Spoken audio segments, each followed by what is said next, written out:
face Maya Brady to start this game, and I only had to throw one pitch to her to get her out.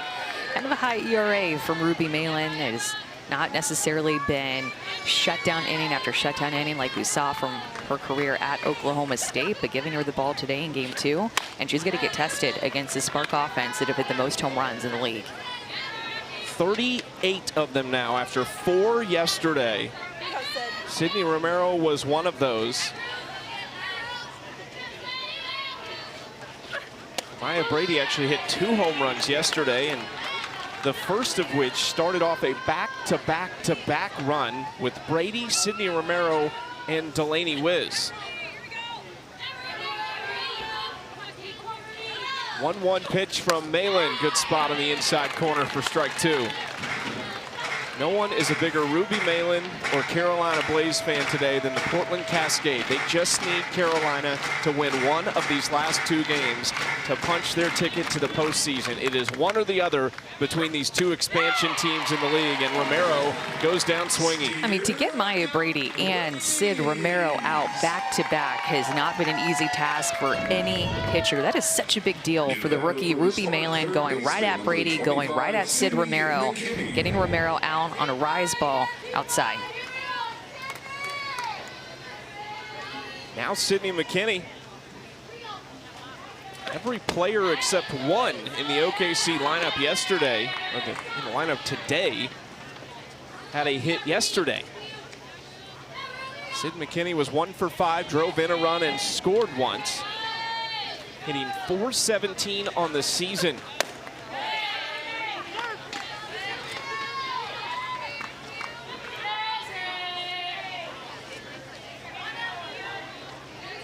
These 2 teams split their first 2 games of the year in Oklahoma City a couple weeks ago. Now OKC leads the season series 2-1. I'll tell you what, this rise ball for Ruby Malin is working early in this game. She got Maya Brady to pop out on a rise ball, Sid Romero to strike out on a rise ball, swing and miss there to McKinney on a rise ball that got her back into the count.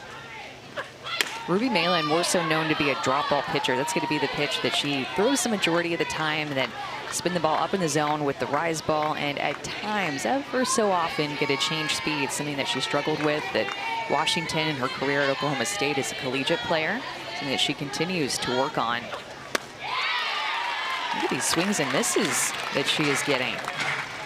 Good sign for Ruby Malin when you're seeing swings and misses like that and her attacking hitters the way that she is early in this game. Big day for Ruby Malin. Maybe the last time she's going to throw in this 2026 season, trying to carve out a roster spot for 2027. Another near swing and miss. McKinney just tipped it, and Reese Atwood couldn't quite squeeze it. She looks really crisp to start this game. And when you're seeing swings and misses like that early from this Spark team that have just been crushing the ball, that is a great sign for Malin. Is fouled into the bullpen off the bat of McKinney, trying to get the Spark going with 2 outs. One of the best 2-out hitting teams in the league. Entered this series hitting .284, second best. And their 44 2-out RBIs led the league. Pitch number 8 of the AB.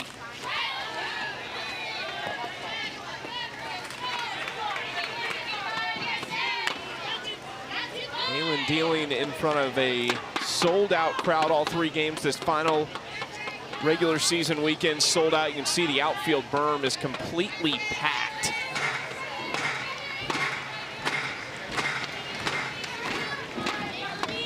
(3-2). Ground ball right side. Aubrey Leach stays down on it, and it's a 1-2-3 start for Ruby Malin. Fly out, strikeout, ground out. Carolina coming up next.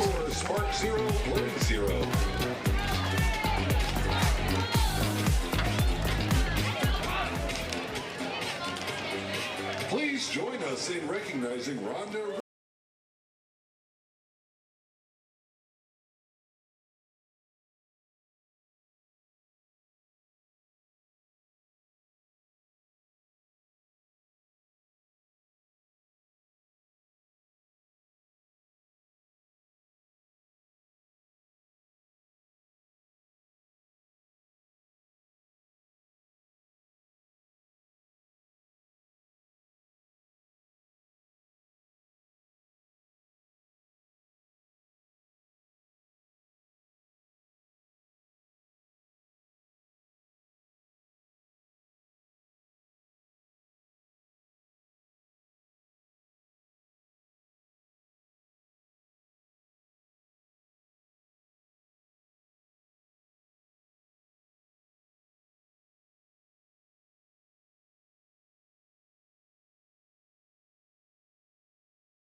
Beautiful Duke Chapel on what is one of the finest campuses in the country at Duke University.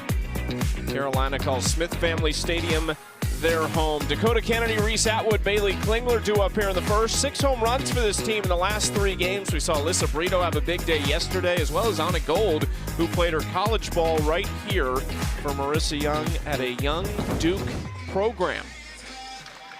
And they will face off with a former SEC Pitcher of the Year back in 2023 at Auburn. It's Maddie Penta, now in her 3rd year as a pro. She's from Chesapeake City, Maryland.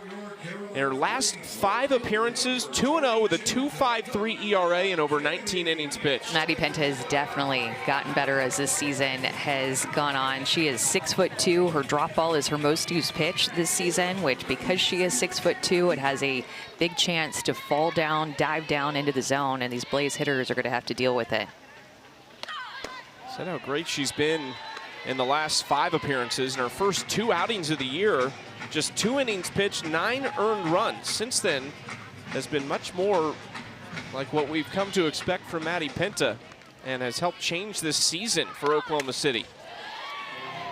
And she'll bring it at 70 miles an hour, but the drop ball that I told you is her most used pitch is going to come in at about 64 as an off-speed pitch for her. Her screwball is going to be one of her most used pitches as well. It's 69, 70 miles an hour, so she can bring it with some speed and throw 3 different speeds against these Blaze hitters.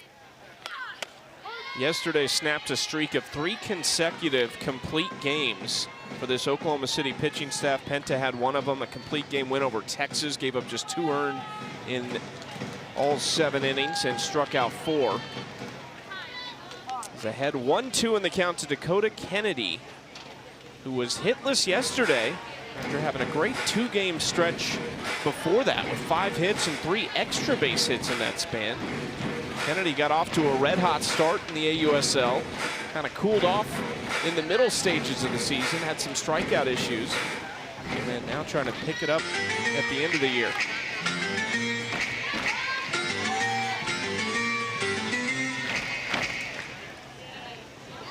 And after a pitch comm issue, ready to go on the 1-2.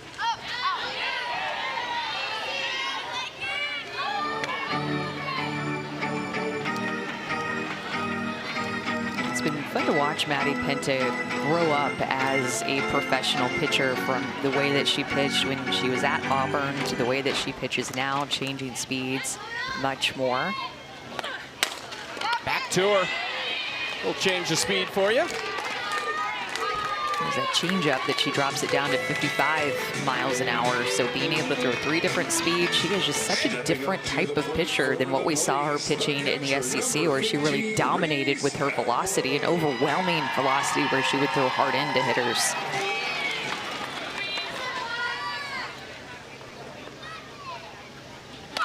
First pitch ball to Reese Atwood. Texas great, 2-time national champion. Carolina played in Round Rock, Texas, just north of Austin last week against the Texas Bolts. And her former pitcher, Tegan Cavan, threw out the first pitch. Reese got to catch it despite being a member of the visiting team, but a super cool moment to see those two together. We interviewed Tegan, of course, in that game, and she talked about how hopefully one of these days she's out on this field as a member of the AUSL. The Texas softball team threw out the first pitch of the Astros game last night. A lot of missing members because many of them are playing here in the AUSL, like Reese Atwood.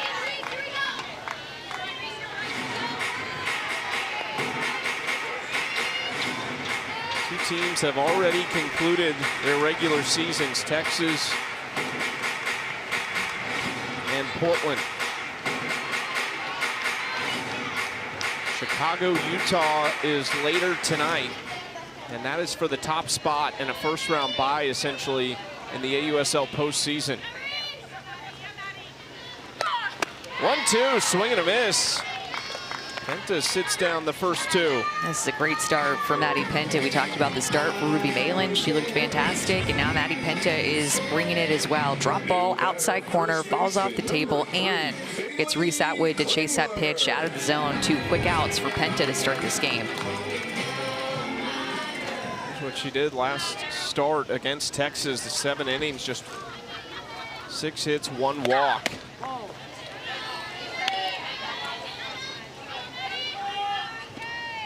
Bailey Klingler at the plate, hitting .294 on the season.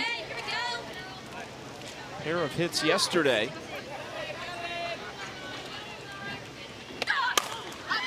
Off the end of the bat, Cheryl got a late jump, but still picks it off the dirt for out number 3.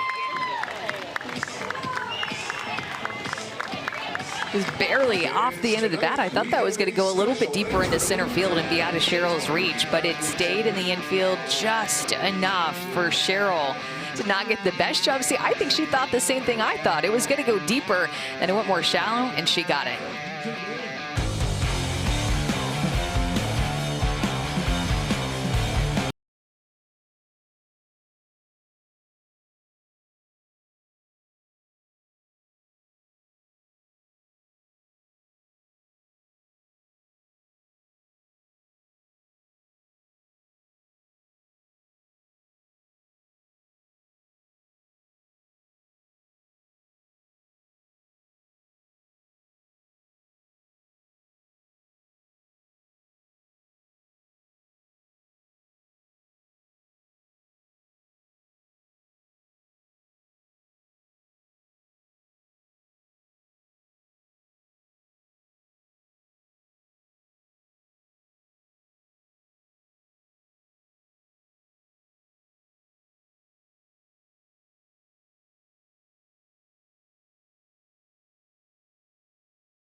No runs, no hits, no errors for either team in the first inning. Ruby Malin and Maddie Penta trying to keep things quiet from an offensive perspective today.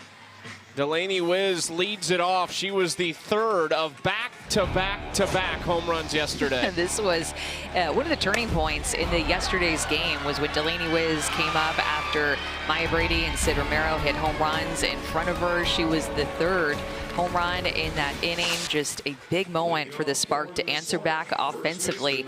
Yesterday's game was close. The final score did not reflect that at all, but a very tight game until the final inning where the Spark put up 8 runs in that extra 8th inning. Delaney Wiz has moved to more of an everyday role at first base after having to catch the majority of the season, due to the fact that one of their top picks in the allocation draft, Mackenzie Hansen-McKenzie, has not played this summer. Pregnant with her first child, so she's been on the temporary inactive list. Wiz had to step up. She has great versatility. Can play either corner outfield spot and catch. Pops this up on a gold, gives it a look, but it's foul. Well, I think she's looked really comfortable at first base. They were using her, back behind the plate because of the reasons that you mentioned, and she definitely can go back there, but you can tell how comfortable she looks at that first base position. She's made a lot of great plays.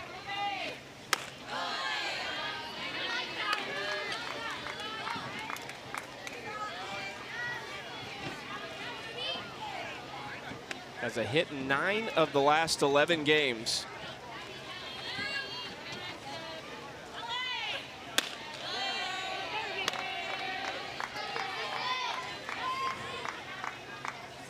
And ahead in the count 3-1 against Malin.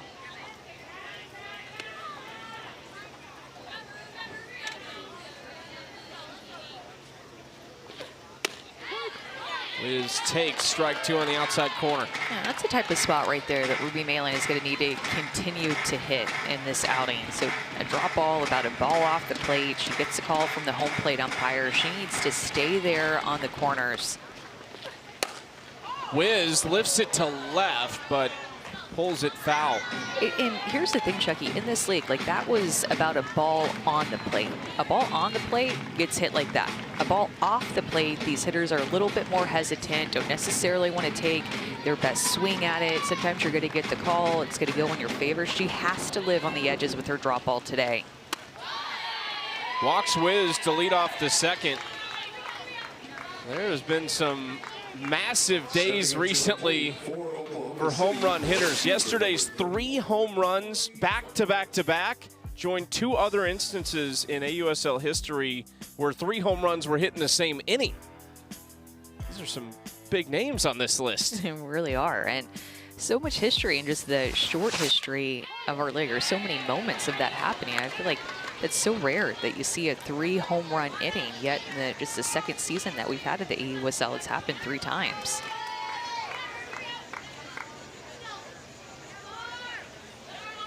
The one for Portland earlier this year actually came against Texas as Amari Harper beats it out at first to avoid the double play. That's one of those games you can look back to. I think that's the reason Portland are in the spot they're in right now. This could very well be a much easier weekend for Oklahoma City had Corby Otis not hit the first of those 3 home runs to set off what was just an incredible inning.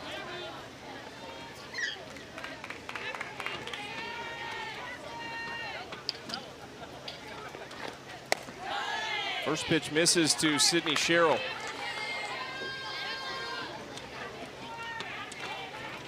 Sydney mic'd up in this game. We'll talk to her in a couple innings live in the field. We can ask her, what did you see on that diving catch that you made? Was she thinking the same thing?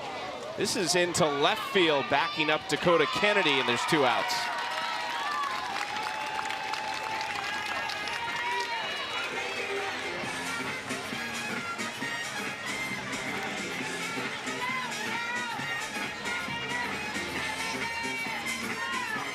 Here is Bubba Nichols Camarena. One of a long list of UCLA Bruins in the AUSL. Love to add to a growing home run total for Bruins. Had Brady and Megan Grant both hit 2 yesterday to tie themselves once again atop the home run list and the single season mark in the AUSL with 10 apiece. Bubba didn't get all of this, but it is fair into left field. That advances Harper to second, keeps the inning alive. So Megan Grant's in another home run chase, huh? Did as a team, the team home run chase against Oklahoma softball for the most home runs ever hit as a team in a single season, as well as the individual home run chase. And now here she is in the AUSL chasing now against another former Bruin and Maya Brady.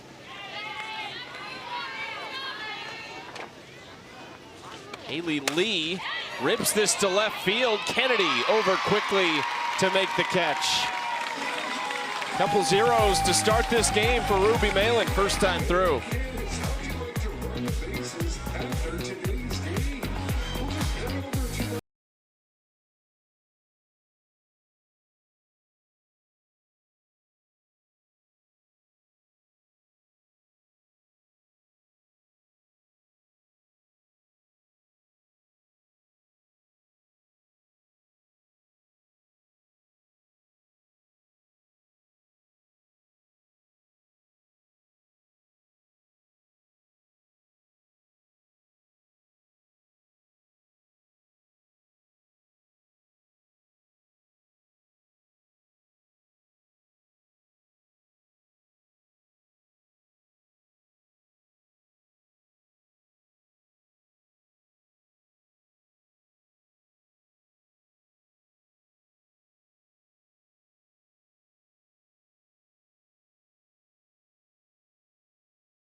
0-0 going to the bottom of the second. Carolina trying to take the lead over Oklahoma City. So much to do with these AUSL games. Let's check in with Anna Camden for the first time with more on Sydney McKinney. Imperfect stars for an imperfect game. That was the inspiration behind the packaging of this little box that Sydney McKinney designed and drew herself. And inside the box is an eye black that she actually used to draw this imperfect star on my hand before the game. Well, she described that the confidence, growth, and resilience that you learn in softball was the inspiration of this design, because perfect is boring. And the eye black itself was designed by Jamie Makeup, a celebrity makeup artist and softball mom. The pair worked together to create an eye black made for girls, by girls. And obviously, Sid is very proud of this, and it's the only eye black she wears now on game day. Yeah, Jamie is a big softball fan. She's always commenting on posts. She's always watching. So celebrity makeup artist, but softball mom at her heart. And I know that collaboration with Sydney McKinney meant a lot to her. She has been a softball fan for many years.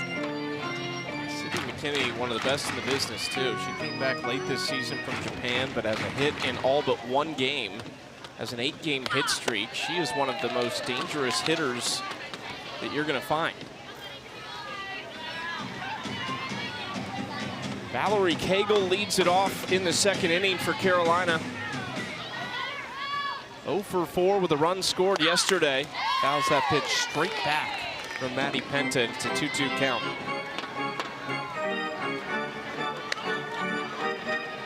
So both games today, all the meaning you could possibly ask for. Oklahoma City trying to give themselves an opportunity to basically walk it off into the postseason tomorrow night. And then tonight, it's Chicago, Utah. Winner is the #1 seed and gets a bye straight to the AUSL Championship Series. Question is, can OKC give us that drama tomorrow night? How often do you get the opportunity for basically a season walk-off?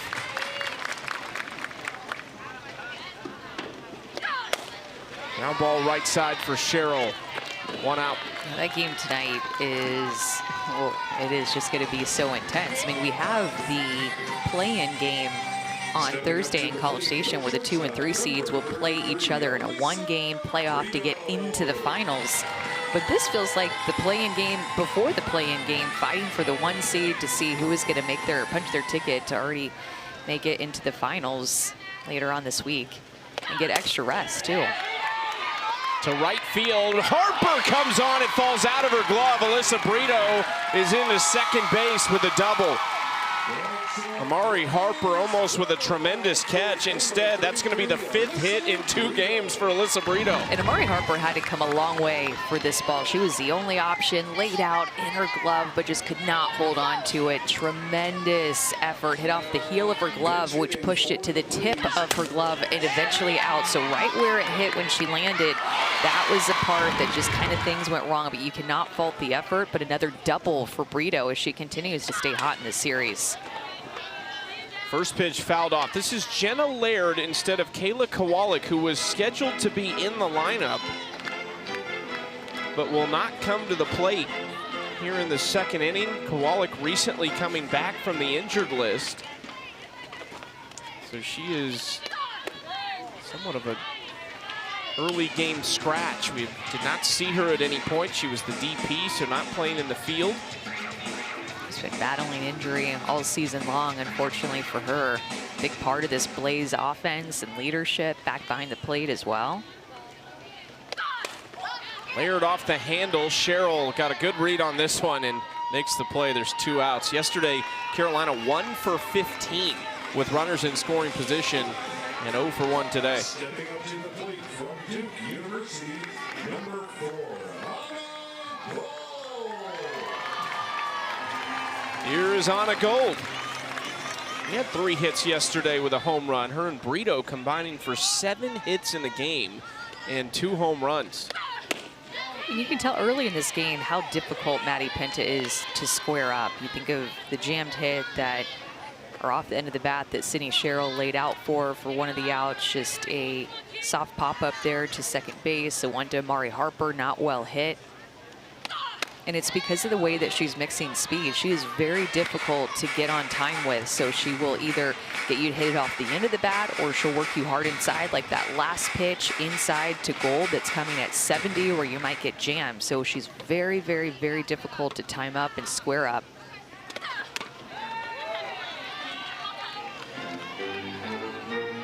A little all over these first few pitches to Anna Gold, and she actually called time to initiate this conversation with Sarah Gordon.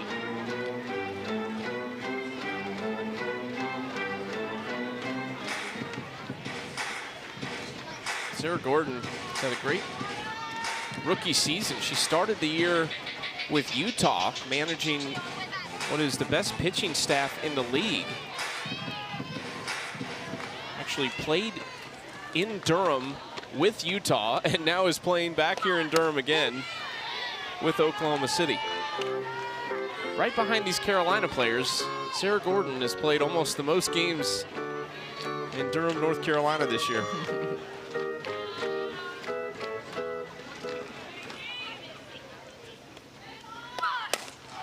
Gold to left center, didn't get it all. Long run for Bubba, and it pops out of her glove. And Brito, running all the way with 2 outs, will score.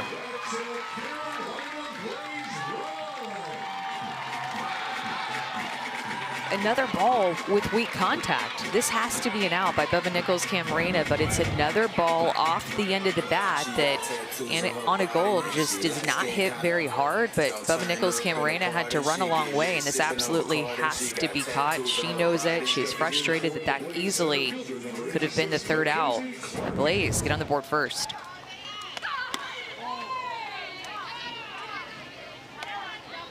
Big run for Carolina and for Portland, hoping the Blaze can send them to the postseason. Well, this Oklahoma City defense has been spectacular this season. So it's a rarity that you see an error. They have, what, under 10 errors in the entire season, best fielding percentage in the league. Only team with a fielding percentage over 980.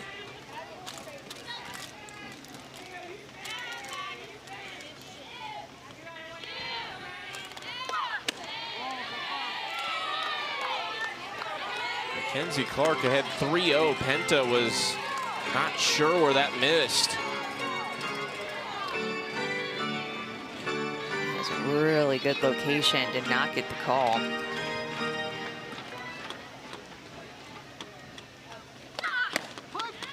Clark taking all the way, that's strike 1.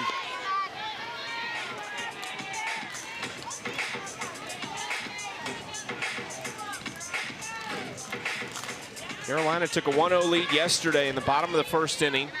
Oklahoma City scored 3 in the 4th. Carolina responded to that as well with a run in the 4th, 2 in the 5th. You think the Sparks stayed up late to watch that game last night? 10 Eastern start time for the Cascade Bolts game. Did you stay up for it? I stayed up. Admittedly, I did not see the last inning, but I was up for the majority. Did you see the whole game? I watched the whole game. I'm impressed. 1 run, 2 hits, 1 left on base. We continue to play 2. Blaze putting pressure on this Spark defense, popping in and out of the glove of Amari Harper for a hit, and then an error by Bubba Nichols Camarena. Just some weak contact, putting pressure on these outfielders to make running catches.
Thursday night, the AUSL Championship play-in game will take place in College Station. We'll have it for you at 9 Eastern on ESPN and also available on the ESPN app. How excited are you? We go back to your alma mater. I am so excited. There's Kyle Field. Davis Diamond is just down the road. Davis Diamond will host the playoffs.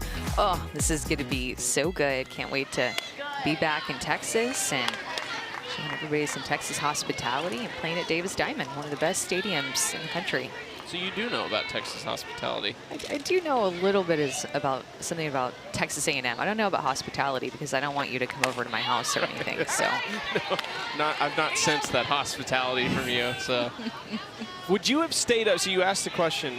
Did we all stay up for the game last night? Did Oklahoma City watch potentially? Would you, as a player, have stayed up to see what you would need to do the next 2 days? 1,000%. I would have stayed up. Just like I stay up now, even though I was really tired, didn't want to, made myself stay up just to watch it and know what I was getting myself into the next morning when I woke up.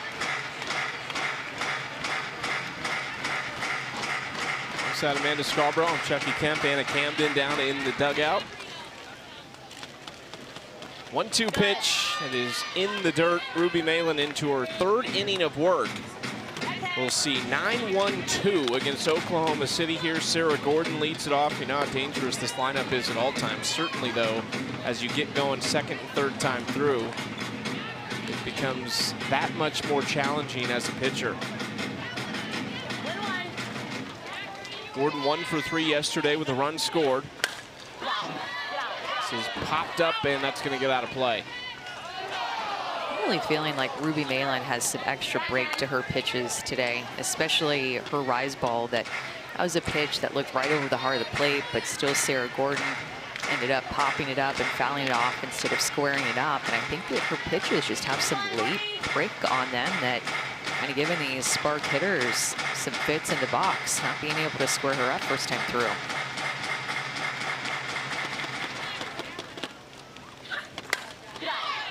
Again, another foul ball.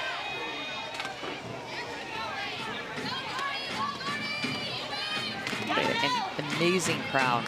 The outfield is packed. I think the people that were sitting behind home plate got here a little bit later than the people in the outfield. People in the outfield had to run to go grab their seat first, so they got here an hour and a half before. People back behind home plate, they knew where they were going to be sitting. Left side, Alyssa Brito just retired Gordon, who said, let's challenge that. And Amber Flores, I looked down, I think she was already 5 steps out of the dugout. Not your catcher getting down the line like that, by the way. Sarah Gordon with good hustle took Brito. Oklahoma is challenging the play at first base. Into the 5-6 hole. This was going to stand. Review. Great call by the first base umpire. I don't know how they do it, because more times than not, the call that is on the field is the correct call. And it is so tight. Could have thought, you saw Sarah Gordon. No way, I was safe for sure. Amber Flores, oh yeah, no, she's definitely safe. But when you look at it, it's very clear that she was out. Good hustle by Gordon to get down the line. After review, the call on the field is confirmed. The runner is out. This is Oklahoma's first challenge with 1 remaining. Well, it's a big deal to face the top of the order now for Oklahoma City coming up with Maya Brady with nobody on. I mean, you think about the damage that the top of the order did against the Blaze in yesterday's game. That was a difference maker. Top of the order came through for the Spark. Top of the order did not come through for the Blaze. They had multiple chances with runners on, runners in scoring position. 1 through 4 got it done for the Spark. They did not get it done for the Blaze. To your point, Amber Flores wants nothing more than to have someone on base for Maya Brady. All 4 home runs that Oklahoma City hit yesterday were solo shots, 2 of them off the bat of Brady.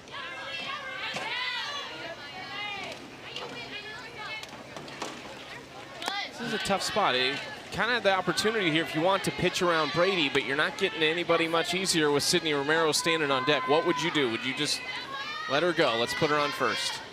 For Maya Brady, I'd still have to pitch her tough because of Sid Romero and the way that she's swinging the bat with her home run power. Brady off the end of the bat, and now is 0 for 2 against Ruby Malin. That came in a 2-0 count. The difference, so 8 for 19 in the 1 through 4 hitters was 7 RBIs compared to 2 for 17 for the Blaze with no RBIs.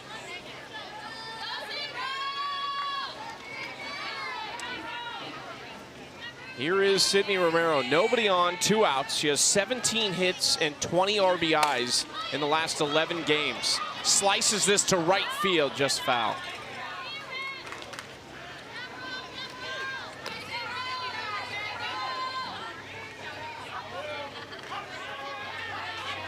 You know, the difference, I think, in Ruby Malin today, Chucky, is that she's not overpowering her pitches. I'm seeing 65, 66 miles an hour on her drop ball, and I think it's allowing her pitches to move, to break, to spin a little bit more.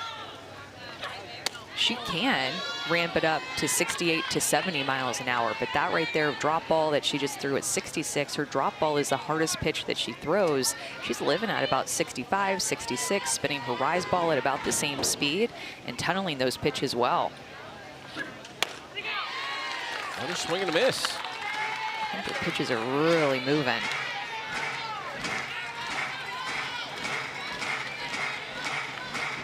The lone strikeout victim in the game was Sydney Romero back in the first inning. Anyone looking for another? That is hard hit up the middle and a base hit. Just the second one in the game off of Ruby Malin. Oh, and we were wondering, did they watch the game last night? Anna Camden has the answer. Well, the consensus in the dugout is that most of them started the game. However, after Megan Grant's second home run, they decided to call it. They knew how that was going to end, and they needed to keep the main thing, and get their sleep for game day today. Well, you know, everybody's a Megan Grant fan, whether you're on her team, unless you're playing against her. It seems like everyone's rooting for Megan Grant. The fact that Maya Brady and Megan Grant hit 2 home runs same day, meaningful game, stepping up for their teams, both Bruins, both hitting 10 home runs. I mean, just so many similarities between those two right now. UCLA coaching staff has to sleep well, knowing all the stars they've put out into the softball world and the stars they currently have on that team that they'll bring back in 2027.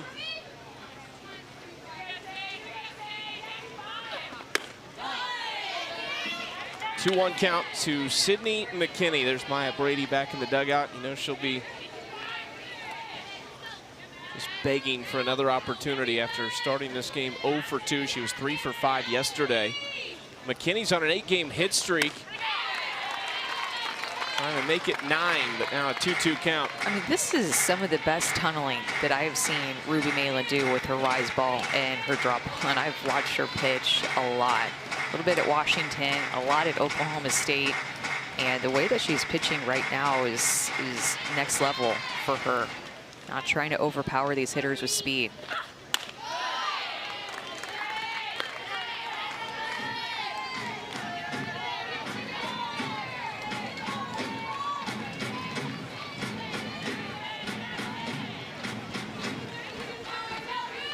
Three-2.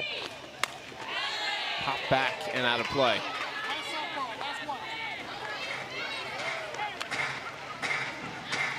Big spot here. McKinney's certainly not an easy out, but Wiz has a lot of power standing in the on-deck circle. And if McKinney is able to keep this inning going, it'd be a great opportunity for Delaney Wiz in a run-producing spot. 3-2 just misses. Ruby was hoping she could get that call. Well, and I kind of think that that fooled the umpire a little bit. This is a drop ball that never really drops, but I think that this gets the top of the zone. I think that that should be a strike. That is a missed call, and that could be a pivotal missed call in this game. Zone is a ball higher in the pro league than it is in the college softball game. Delaney Wiz pops this up and out of play for strike 1.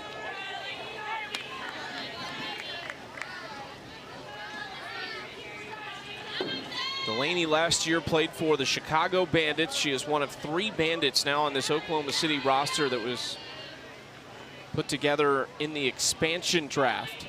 Bubba Nichols, Camarena, and Sydney McKinney, who we just saw, the other 2 Bandits that came over.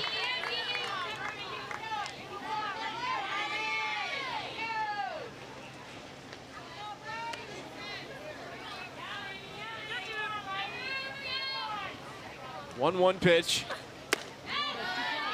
It's another close one that she got earlier in the game, but a big shift put on Delaney Wiz right now. Mackenzie Clark shaded toward right center field, so there's a big gap in dead center field and left center. Dakota Kennedy playing well off the line.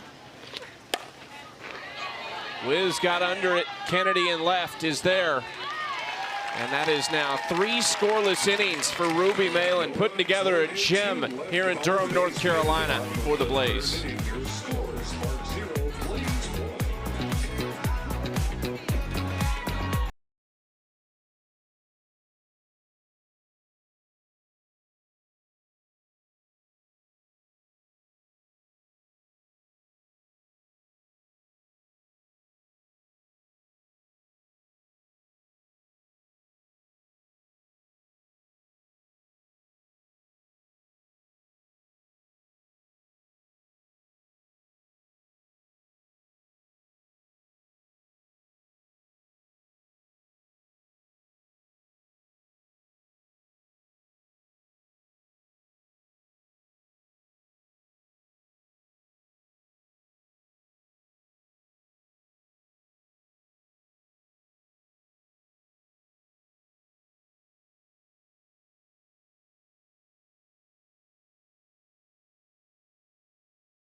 Of the third here in Durham, Carolina, leading Oklahoma City 1-0. A special guest joining us in this inning, who we saw a great catch from earlier in this game. We were talking about it, not sure what she saw originally, but made up some great ground and made a diving catch right at the edge of the infield grass to end the inning earlier in this game. And now Sydney Sherrill joins us live in the field. Been part of a great middle infield, also played some third base this year. Sydney, we had to ask you because Amanda thought off the bat that ball looked like it was going into center field earlier. What did you see when you made that diving catch? Yeah, I thought it was going to center field too. I went back like 3 steps and then had to come in and get it, but I was able to get it, thankfully. First pitch outside. Aubrey Leach leads off the inning, 9-1-2 for Carolina. Sydney, what does it feel like to be in a playoff hunt like this? I mean, as like a competitor and an athlete, are your juices flowing? Is it fun to be back in the mix of things like this again? Yeah, it's really fun. I find like this competitive spirit really fun, especially now to experience it on the pro side. Obviously in college, it's pretty common. So I just think it's so awesome that we have this opportunity to feel this in the pro level. Into left field, Bubba Nichols Camarena is there for the first out. So how aware have you guys, like what's been the message and kind of how do you understand what you need to do while also staying locked in on the moment? Yeah, I think we just need to play our game is really what has been told to us and what we've just been trying to stay together with each other and just play our game. I think if we just each individually play our best. So that's just what we've been telling each other, that we know we're capable and we just got to go out there and have fun and play together. Dakota Kennedy at the top of the order with 1 out and nobody on.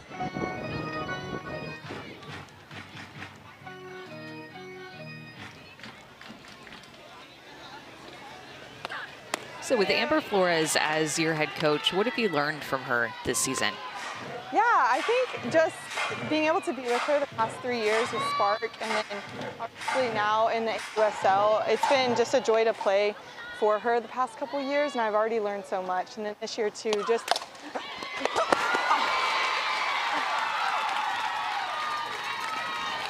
oh, that hurt. That's a Blaze single for 22, Dakota Kennedy. Sorry. It was 76 off the bat, my goodness. Great effort. But yeah, I've learned a lot. Flores.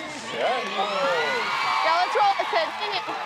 Hey, that last hop off of your glove, I mean, that thing took off. yeah, it was a hard hit ball. She got a lot of that one. Reese Atwood at the plate takes ball one outside. Sydney, I have to ask you, last week, really cool, Patty Gasso and your former coach, Lonnie Alameda, in the booth as analyst. What did you think of Coach in the booth? Yeah, I think she did a great job, and it was just a joy to be in her presence. I miss just for her and being around her every day. She was such an impactful person in my life, and I just love being around her and talking to her to catch for a little talk about it. Just love her. Yes, Pinta! One out, one on. Sid, thanks so much for doing this. We're going to let you lock in. Appreciate the time, as All right, always. thank you, guys.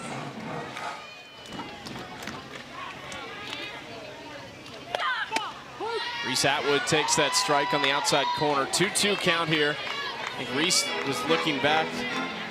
She may be a little upset because she was thinking that 100%. Malin was hitting those spots. 100%. She's like, I've seen these pitches, or I've seen that pitch a couple of times where my pitcher didn't get the call. I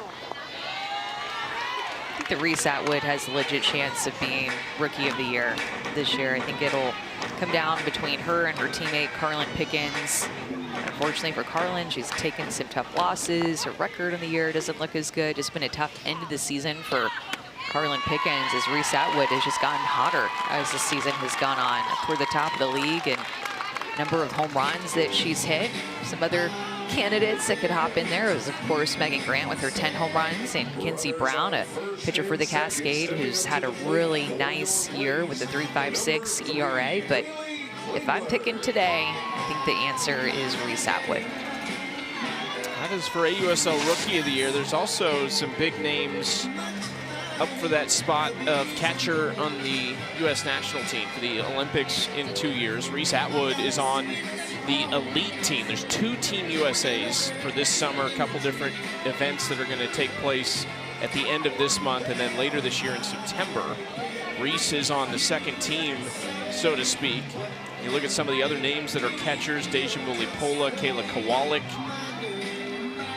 Savannah Jaquish, Charlize Palacios. Kendall Wells is also on the elite team.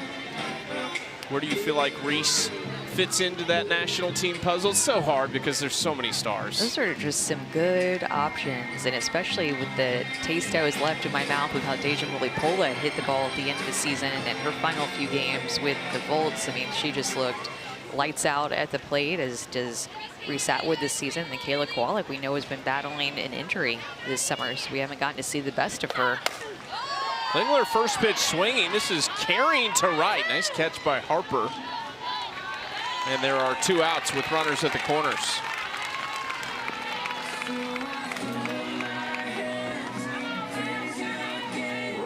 Blaze now 1 for 18 with runners in scoring position this series.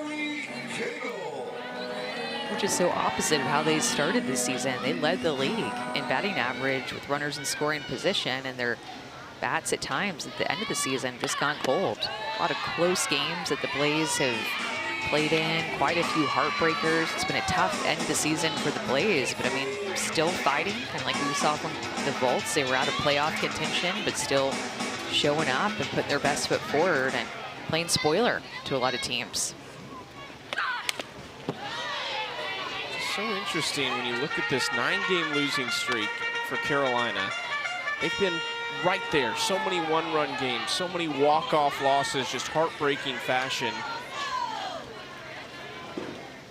And it's just, they've kind of been all over the place. Like, they've done things well, they've done everything well, it seems like at times, and they've also had issues doing everything at times. Right now, just trying to finish the season on a high note and upset Oklahoma City to keep them out of the postseason. They lead it by 1 after 3.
Well, tonight at 8 Eastern on MLB Network, it's the play-in before the play-in. This one is for the top spot and a date in the AUSL Championship Series. You go straight there if you win this game. You don't have to worry about that one-game play-in on Thursday. Oh my goodness. Montana Fouts, the way that she pitched last night. Lexi Kilfoyle, we had a pitcher's duel back and forth, low-scoring game, even holding the Bandits offense to just one hit for the majority of the game, despite them being the best hitting team in the league. We'll see it all over again tonight with the Talons and the best ERA in the league, the best pitching staff top to bottom against the best offense. This is going to be a good game tonight. I cannot wait to tune in and see who wins. Who is going to get the 1 seed?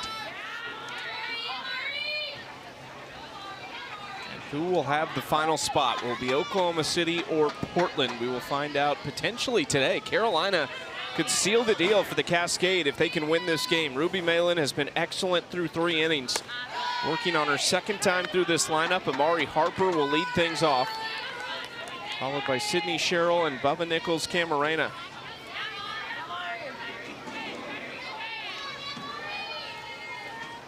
Just 4 total hits in the game.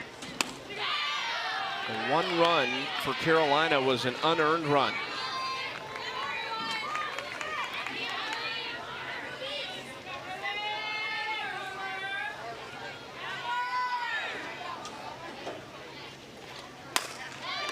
This is at Aubrey Leach at 2nd base, and there's 1 away. Anna has more on Ruby Malin. Heading to the batter's box for the After being called up from the reserve pool, she said she had a couple tough outings. She wasn't proud of it, but coming into this game, she felt like she needed to lock in. She said, I know my stuff. I know my stuff is good. And she said that her warm-up made her think, hey, I'm going to have a good start today. And that's exactly what she's done. She's kept the spark scoreless through 3. Such a big performance for Ruby at the pro level, trying to put together what really would be one of her best outings, probably her best outing of her professional career. And then there's a spot here for her in Carolina if she can perform and convince Dana Sorensen that she can be the 5th arm on this roster. Well, and she's already treated herself like a pro in terms of her preparation, her senior season at Oklahoma State. She was monitoring her sleep. She was monitoring her food intake, making her own food. I mean, she really took care of herself to put everything she could into her senior season, and it paid off, especially with the way that she ended the season pitching for Oklahoma State, leading them to super regionals at Nebraska. There was a turning point for Ruby Malin in her senior year, and it was pitching in the Bedlam matchup against Oklahoma at Devon Park, which is home of the Women's College World Series. She beat them, and it seemed like that game, that win, fueled her confidence the rest of the season and led that Oklahoma State team in the circle. That was something that she and some of her teammates said felt like the turning point of Oklahoma State's season. So they just really started to win at a ridiculous rate after that and felt like they could win any game they played in.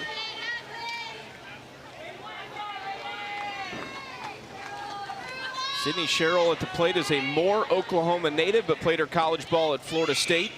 And swings and misses at that. Ruby fired up. Her rise is moving the best maybe I've ever seen it move. You know, I actually called that game against Oklahoma when Ruby Malin was pitching against them at Devon Park, and her rise ball was working really well on that night too. But I don't know, there is just something about the speed that she is throwing at, the way that she is spinning these pitches and being able to use both her rise ball and drop ball effectively. Usually about 60–70% of the time Ruby Malin's going to throw her drop ball, but that's not the case today because her rise is working so well. Doing what she's doing against any team in this league is quite the feat, but to do it against a team that knows you better than any other in the league because you played with them for a number of weeks at the beginning of the season just makes this even more impressive. Strike 1 to Bubba Nichols Camarena. You know, Kenny Gajewski, her head coach at Oklahoma State, had said earlier in her senior season that he felt like she was years away of the type of pitcher that she was eventually going to become. I mean, just knowing what she puts into it, the stuff that she has, how serious she takes, how competitive she is. She has really good endurance through a ton of complete games in her senior season. Ruby Malin really does have what it takes to be a professional pitcher. It's not been the best start for her of her professional career as a rookie, but I think today we're seeing what she's completely capable of doing. 2-out base hit for Bubba Nichols. Camarena hands it off to Haley Lee, who lined out to left field her first trip to the plate. That is a massive cut at that pitch for strike one. And that's her rise ball. I know it, you're used to thinking, okay, rise ball, it's going to be a pitch at the shoulders or at the eyeballs, but that's her rise ball. It's like a low rise ball today that she's able to throw through the zone, and it makes her drop ball look that much more effective. That's a rise, again, at least that's what was called, right? That one probably didn't get the best spin up, but it still had 3 inches of vertical break up to where now when she throws her drop ball, it's going to look even better because of the way that she's throwing her rise. 0-2 is down and away.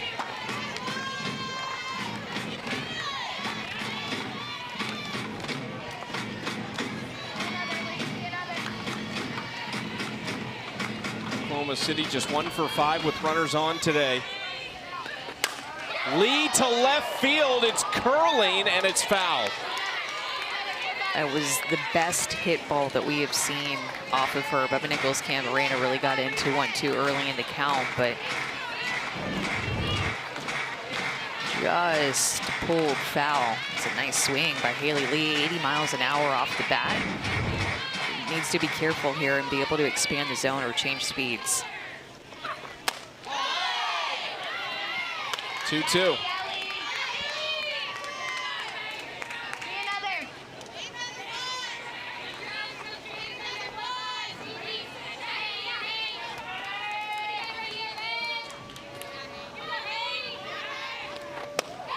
What a take by Haley Lee. That is a drop ball moving at about 8 inches down. She's able to recognize that it's going to fade out of the zone and put more pressure on Ruby Malin right here to make a pitch, showing that she's not going to chase anything. She's going to have to come through the zone. Popped up, shallow right field. Cagle underneath it. Ruby Malin is dealing in Durham. Their scores are 0.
Triple header in the NBA Summer League continues at 4:30 Eastern. Nets Thunder, that on ESPN. Little ESPN2 matchup. Nuggets Raptors in between Warriors and Grizzlies tonight at 9 Eastern. Back on ESPN. It's also available on the ESPN app. And coming up tonight right here on ESPN and the app, Women's Sports Sunday rolls on. WNBA action. The Connecticut Sun take on the Phoenix Mercury. Countdown crew will kick it off at 6:30 Eastern with tip-off at 7. And also, shout out to Anna, our sideline reporter's brother, John Camden. 22 points in his Summer League game last night. Led all scorers in the game. a very proud sister for that one. John played his final season of college ball at Cal this year. A little sharpshooter. Who is the best athlete in the Camden family, Anna? Oh gosh, that's a tough question.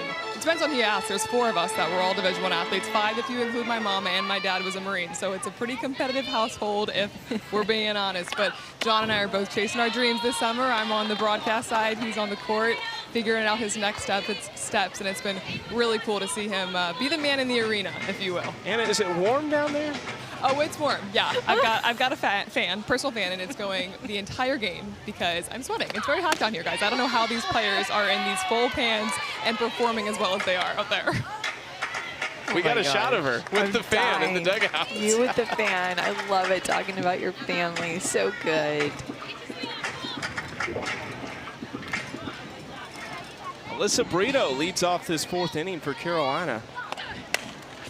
Fouls that down the left field line. So I mentioned earlier, Carolina has done everything well this year. They've also at times struggled in kind of all the facets. And when you look at this game right here, for instance, 1-0, getting a fantastic pitching performance from Ruby Malin. This is when the offense doesn't seem, since really the first 5 games, to take off when they're getting these pitching performances. And one of the things we talked about pregame was at the beginning of their series against Texas last week, they had the 2nd best ERA in the league. That has since fallen to now 5th in the league in ERA and jumped well over 4. But early in the year, very beginning, hitting and pitching great. They got off to a fantastic start. They were in 2nd place just a couple weeks ago.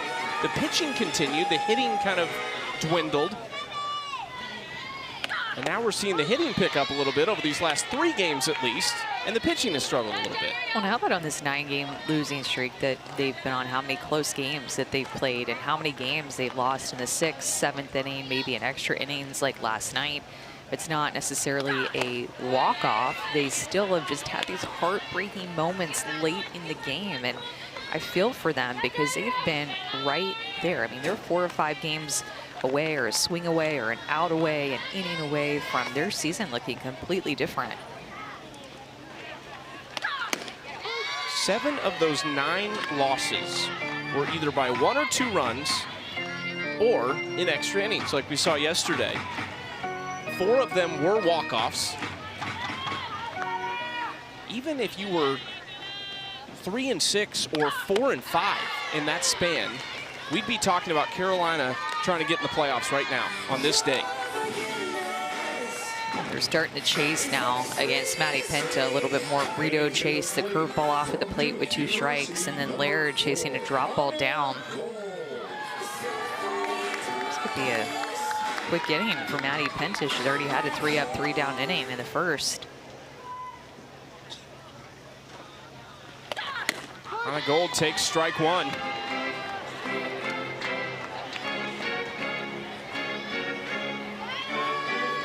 That was just the 10th pitch of this inning.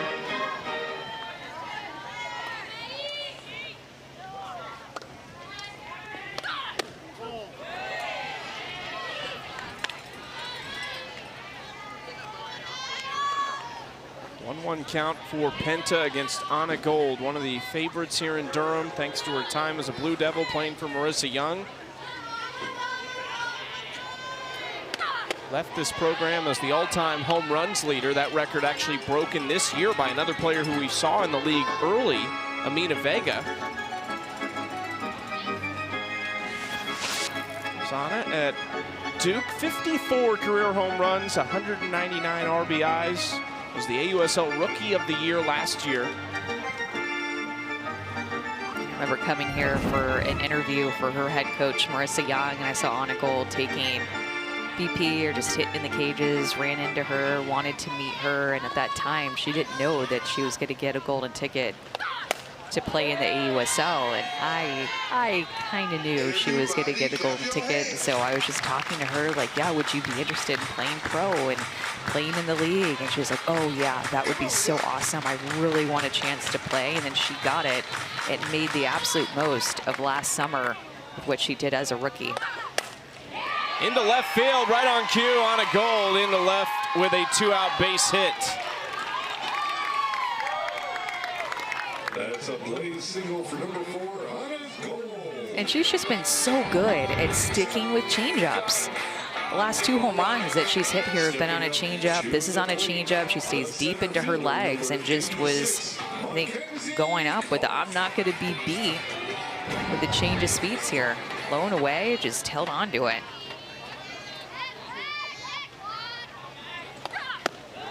No one wants to hit more than Mackenzie Clark. Hitless on the season so far. Has not had a ton of ABs on the year. This is just her 19th at bat of the season. It's tremendous speed, really good glove in the outfield, and jumps ahead in this count 2-0.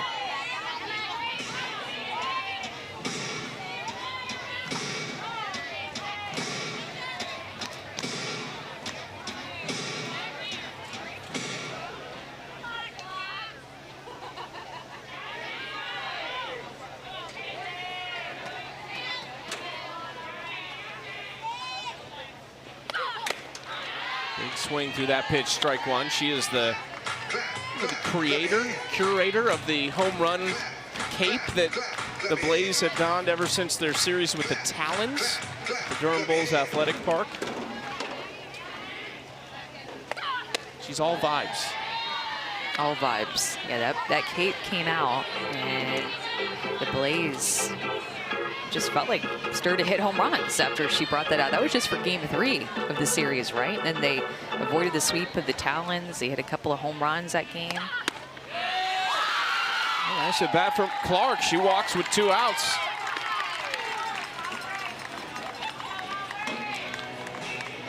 And Aubrey Leach make Maddie Penta pay. And it just seems like 2 seconds ago we were talking about potential for 3-up, 3-down inning, 2 strikeouts to start this inning. And Anna Gold said not so fast, hanging with 2-strike changeup and being able to find a way on. And then Maddie Penta losing a little command there. And that Mackenzie Clark AB. Monitoring a pending weather situation in the area. We will keep you up to date as needed. But just so you're aware, we are monitoring a nearby weather situation. Just made an announcement in the stadium that they are monitoring a weather situation nearby, and a quick glance out the windows to the right and left of the field and likely behind the field as well. There are some eerie looking clouds in the area. There were storms in the Durham area yesterday. We fortunately were able to avoid those. I just want to point out that I don't think one person left from the outfield after that announcement. Nobody's phased. Like, thank you for the information, but we want to stay right here in our spot and watch this game. We'll wait it out. Each reaching at that pitch for strike 2. You would have left, right? Yeah, I think I saw you try to take your headset off as you were listening to that announcement. Weather coming in. Okay, I need to go hustle to the car. Aubrey 4 for 8 at the plate over the last 3 games. Much more like what we expect from Aubrey Leach. She's still been a pest. She's still reached in all but 3 games this year. Into center field, but too close to Maya Brady. We are through 4 in Durham. 1-0 Carolina.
This is the best professional outing of Ruby Malan's career. Was a start that she had today, and it started with getting Maya Brady out on the rise ball, and then she kept the momentum with that pitch going throughout the innings that she pitched in this game, spotting that pitch well, not overthrowing it, about 6 inches of vertical break up to complement her 9 inches of vertical break down. And look, I think this is Joe Evans telling Ruby Malan, hey, you pitched a great game against us. I don't know exactly what she's saying, but that's my former head coach, so I feel like I can just kind of make up whatever. She's probably given her a little respect, a little credit for the start that Ruby Malan had today, and now she will pass the ball to Emma Lemley.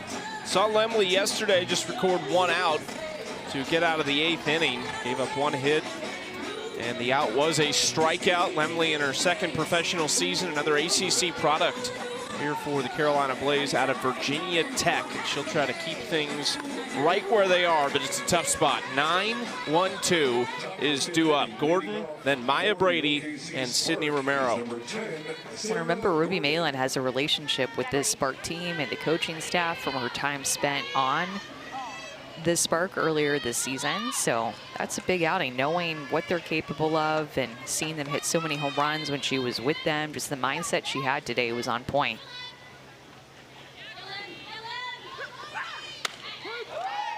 Strike 1 to Sarah Gordon for Emma Lemley. So what does Lemley do? What can she do to keep this lineup in check if you're a Portland fan watching? Spot her rise ball like what she just did to that first pitch to Sarah Gordon. So Emma Lemley is going to be known for her rise ball. It's going to be her most used pitch. The movement that she has on her rise ball is significant. I mean, she has 10 to 11 inches of up break. That is a very, very, very high number of her rise ball break. It's going to be about her commanding that pitch, using her curveball effectively, and spotting it up for a strike and not falling behind in these hitters' counts here. You've heard me say, if you're a Portland fan thinking, why would he be talking about Portland? But if you joined us later, if you haven't been following this past week in the AUSL, this is the 2nd to last day of the regular season. There is 1 playoff spot left up for grabs. Chicago and Utah have already punched their tickets. They will play for the top seed tonight. But Oklahoma City and Portland, it's one or the other for that final playoff spot. All Portland needs is for Carolina to beat Oklahoma City 1 time in the next 2 days. You think the Cascade are watching this game right now? Definitely. On their iPhones, on their TV, in the hotel, in all different ways, I bet. 2-2 misses low.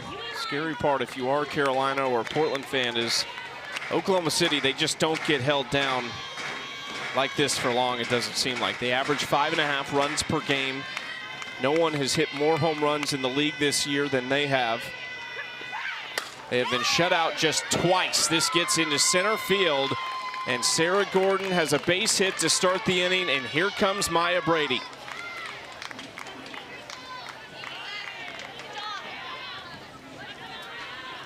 Now batting for the Spark.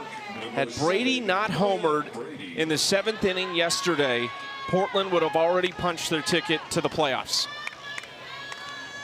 OKC was down to their final 3 outs and down a run, but Brady homered and forced extras.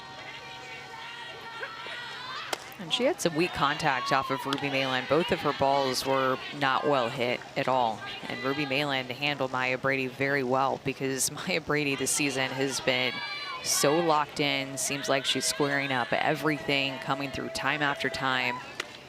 Nice off-speed pitch there by Emma Lemley, dropping it down to 56. But Maya Brady is a game changer.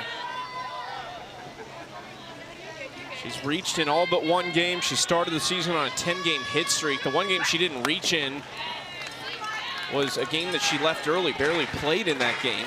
Missed 4 full games in the majority of a 5th, and has still put up absurd numbers and tied for the league lead in home runs with 10. This is the difference in the game. Yesterday, that big 3, Brady Romero Wiz, 7 hits, 4 home runs between them. They've been held in check this evening, or this afternoon, I should say. It's the clouds coming in, making me feel like it's a little later in the day. Wind is blowing out right now. Just 190 down the lines. 2-2. Brady trying to stay with that pitch and fouls it back. That pitch was just a little bit up, and Brady able to get rid of it, it seemed. Just about everything from Emma Lemley in this at-bat.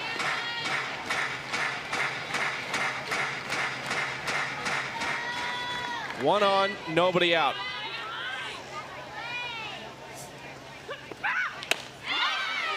Just misses inside. Lemley had a smile on her face, begging for that one. Wow, I really think this should be a strike. I'm sorry, that is a strike. I usually really like Robbie Gaston too. I even told you that earlier in the game, but that is a strike. Brady yanked that pitch, foul. 5 of the last 7 hits have been home runs. 56% of the hits from Brady, Romero, and Wiz this year have been for extra bases. Brady, ground ball into right field, base hit. Gordon holds up at second. Joe Evans won't risk it in this part of the order. I mean, Maya Brady saw everything in that at-bat. Off-speed, curveball that should have been a strikeout. Instead, it extended the at-bat, and a rise ball Maya Brady knows is going to come out of the hand of Emma Lemley, so she's able to keep her barrel above the ball, hit it hard to the right side. Just a great at-bat by Maya Brady. That is not a home run, but passes the bat to Sid Romero. Romero fouls back the first pitch. Just watched the final game of her sister Sierra's career last night. Awesome moment. Sierra Romero getting a curtain call from the fans in Portland when she was removed from that game. Sydney flies this to right field. It's a big first out for Emma Lemley. Well, hats off to the fans in Portland for understanding the moment for one of the greats. Sierra Romero got exactly what she deserved. A curtain call, a standing ovation. What an incredible career she's had.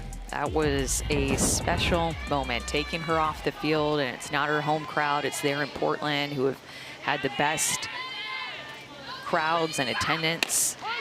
And they, you said, understood the moment. They understood the assignment. She comes off the field. She's not your player wearing your jersey, and she's still got that round of applause. Just such a special connection that Sydney and Sierra Romero have had as softball players growing up and professional softball players playing against each other.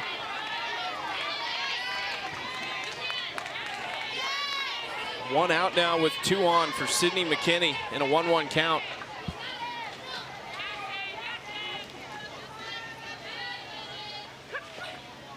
McKinney lays down the bunt. Lemley fumbled it for a second and now loads the bases.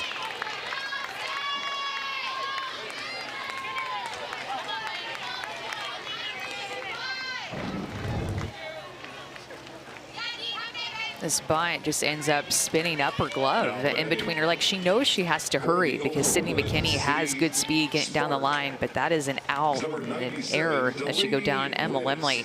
Same thing happened to the Blaze in yesterday's game where an error opened the door for the spark. First pitch outside to Delaney Wiz, who has 7 home runs on the season. She was so clutch. 2 walk-off hits for the Bandits last year as a member of that Chicago team. She's 1 for 2 this year with the bases loaded. Jumps ahead 2-0. Well, the tough part about this now is that you have the bases loaded, double play situation, but Emma Lemley is going to spin the ball more up in the zone, so she's not going to throw you a ton of ground balls like somebody like Carlin Pickens or Kehlani Ricketts on their staff. The thing that you can wish for is either going to be a strikeout or a weak pop-up like they just got from Sid Romero more off the end of the bat, pretty shallow to the outfield. These outfielders have to be thinking about a play in front of them and a play at the plate for a sac fly. 3-0, and there was never a chance Delaney Wiz was going to swing at that pitch.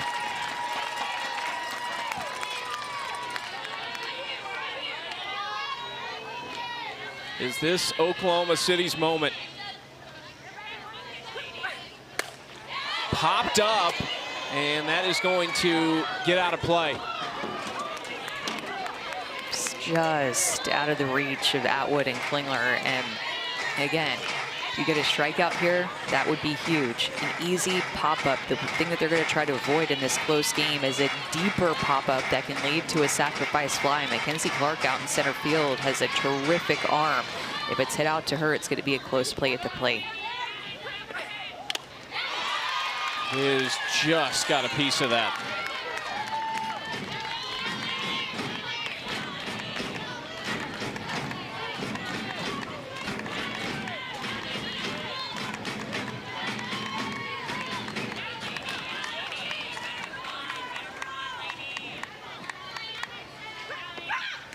Swing and a miss.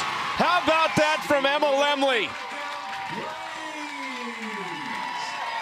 In a one-run game with the bases loaded, this is one of the only answers that you can have as a pitcher. Emma Lemley came all the way back from a 3-0 count to challenge Delaney Wiz and getting her to strike out on that low rise. Amari Harper swinging first pitch. Long run for Clark. It's off her glove. 2 runs will score. Another one coming around, and the throw is not in time. Mackenzie Clark covered so much ground and very nearly hauled that in. This is what Amari Harper has quietly been doing there in the 5-hole. She had a triple in yesterday's game as well, just off the end of the glove of Mackenzie Clark. I really thought she was going to get there, and she was there just a little bit too far away from her, but had a good beat on it. Good squared up piece of hitting by Amari Harper there to clear the bases. The rookie comes through.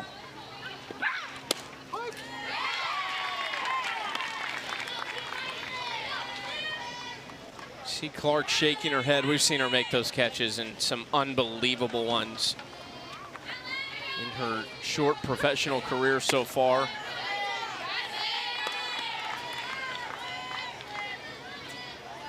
Sydney Sherrill now at the plate, runner on third base and 2 outs. That goes down as a 3 RBI double for Harper and then advanced.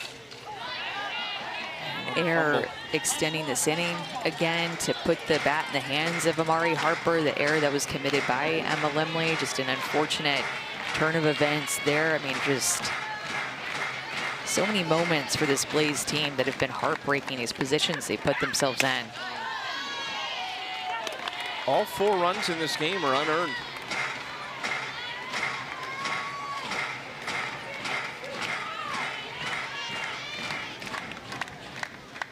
Two-two to Sherrill.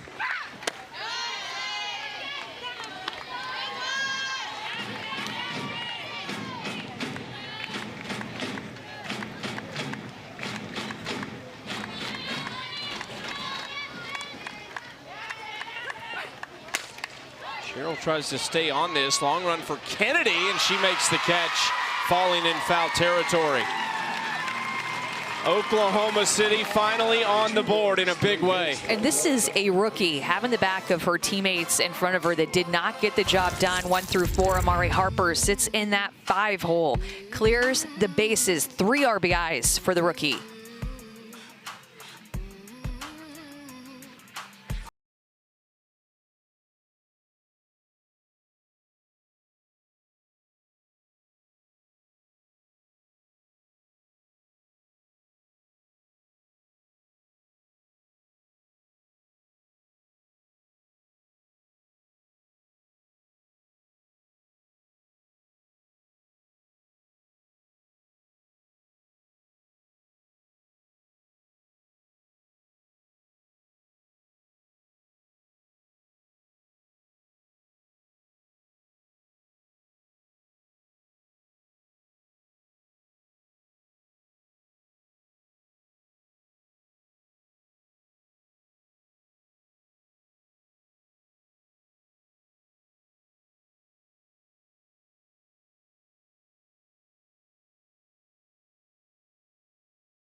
The rookie out of Oregon, Amari Harper, a 3-run double to give Oklahoma City the lead. They need 9 outs to give themselves a chance to advance to the playoffs with a win tomorrow. That's game 3 between OKC and Carolina. It will be the regular season finale, not just for these teams, but for the AUSL in year 2 of existence. And it starts at 7 Eastern on ESPN2 and streaming on the ESPN app.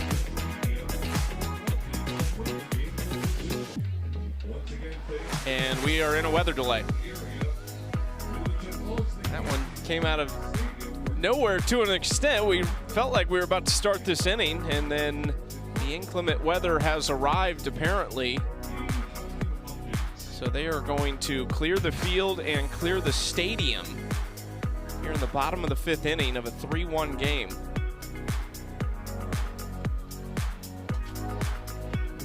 Try to get information as quickly as we can on exactly what this is going to be, but the expectation I think would be usually at least 30 minutes.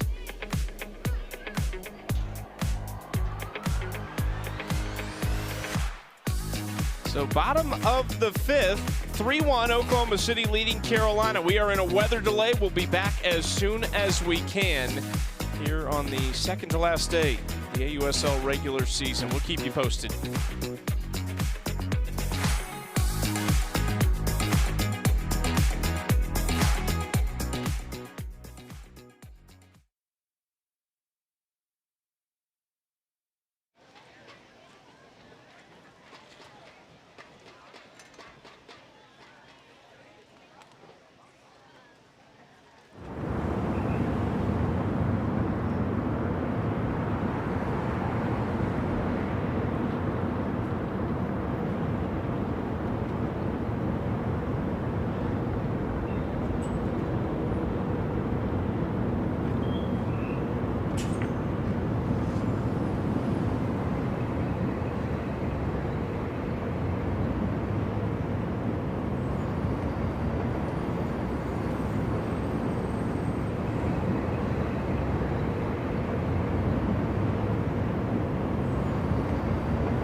Welcome back to Durham, North Carolina. The weather has cleared, and we are just about ready for softball. We'll resume this game in the bottom of the 5th inning. Carolina trailing now Oklahoma City 3-1 in a crucial game for Oklahoma City as they try to pursue and run down Portland in the standings. 2 wins behind them. Portland's season is over, and Oklahoma City has the tiebreaker. So if they win today, they win tomorrow night, they are that 3rd playoff team with Chicago and Utah, who play for the #1 spot later today.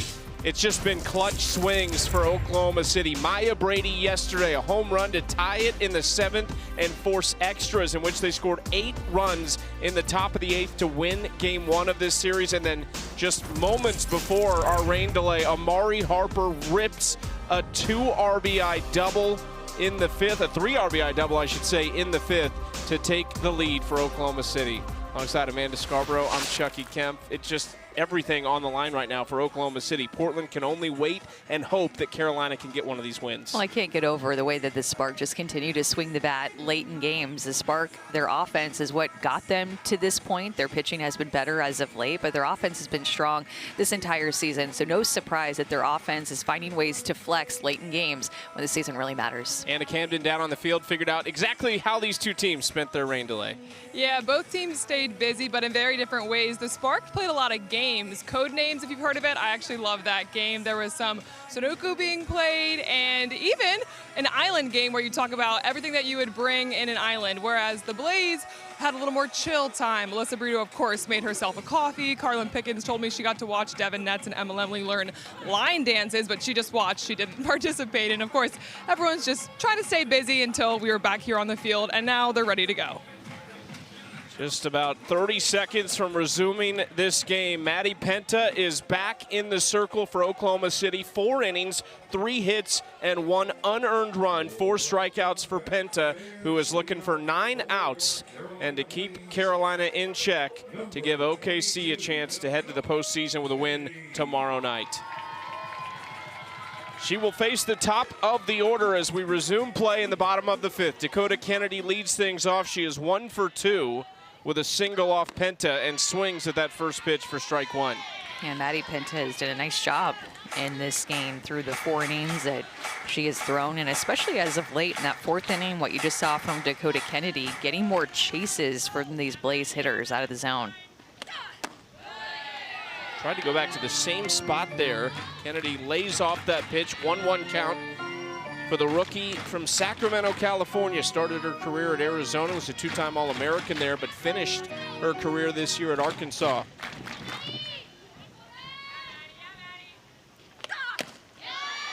Just tips that into the glove of Sarah Gordon.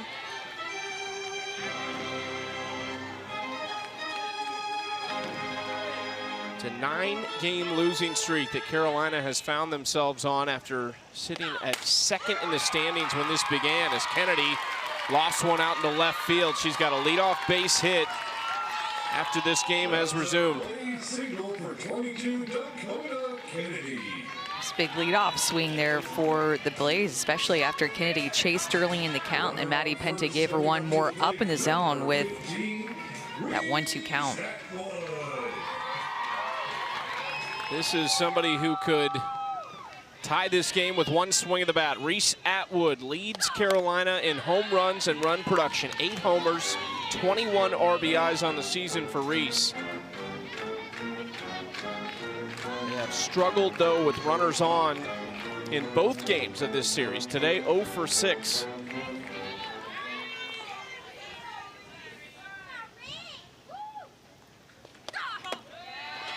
Bounced into Gordon, 1-1 count. It's going to be important for Maddie Penta here to utilize her drop ball and change speeds against Reese Atwood, not giving her anything to hit out over the heart of the plate, but keeping the ball down the zone with her drop ball because of her home run power, like that. We have seen some really powerful swings, it seems like, for both teams. Reese Atwood would love to connect with something like that. Behind in the count, fights that pitch off to stay alive. I have a feeling she's just not going to give her anything up in the zone. Runner on, chance to tie this game. Down by 2 runs, and the home run power that Reese Atwood has had, especially late in the season.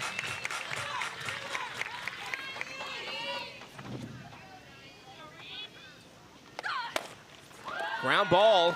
Romero tries to get the lead runner and does, so there's 1 away.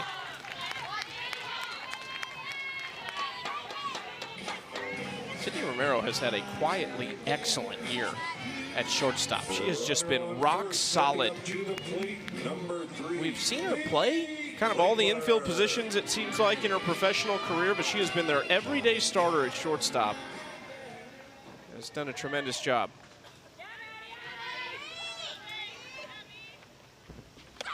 First pitch, Bailey Klingler, kind of a check swing. Penta will go to second, no chance for 2, but Penta responding nicely after the leadoff single for Dakota Kennedy. Late in this game, down by, with the Blaze being down by 2, with the power hitters at the top of the order coming up, she just continues to pound that drop ball down in the zone. 64 miles an hour, getting hits off the end of the bat, soft contact to feed her infield. 2 outs for Valerie Cagle.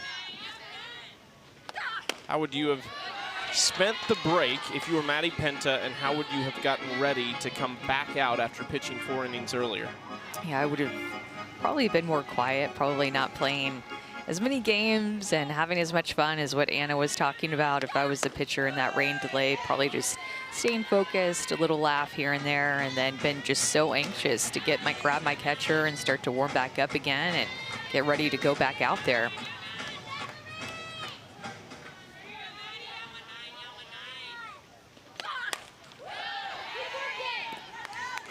Well, Carolina has struggled to end this season. Oklahoma City has just been on a tear as of late.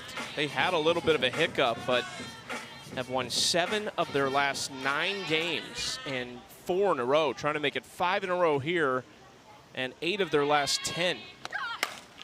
This is driven to left field and gone. Valerie Cagle ties the game with a line shot over the left field wall.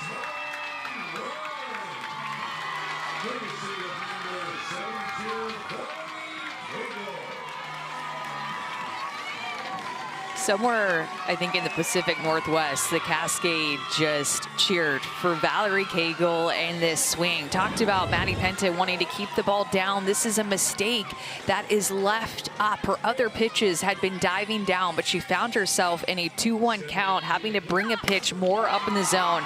And Val Cagle, in a hitter's count, looking to hit in that cleanup spot, ties up this game for the Blaze with 1 swing. So the race is on in the final 2 innings now. Brito swings through that pitch, strike 1.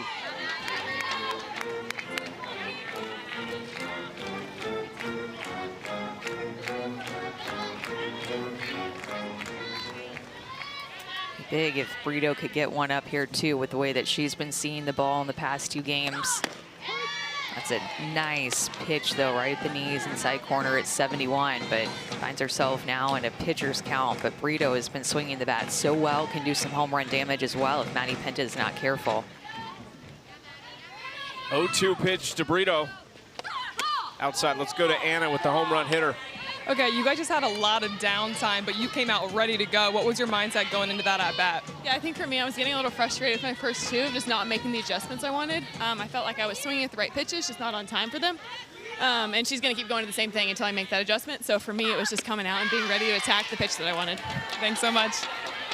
We have a tie ball game. Valerie Cagle, a big-time swing. Could it swing the hopes of Portland?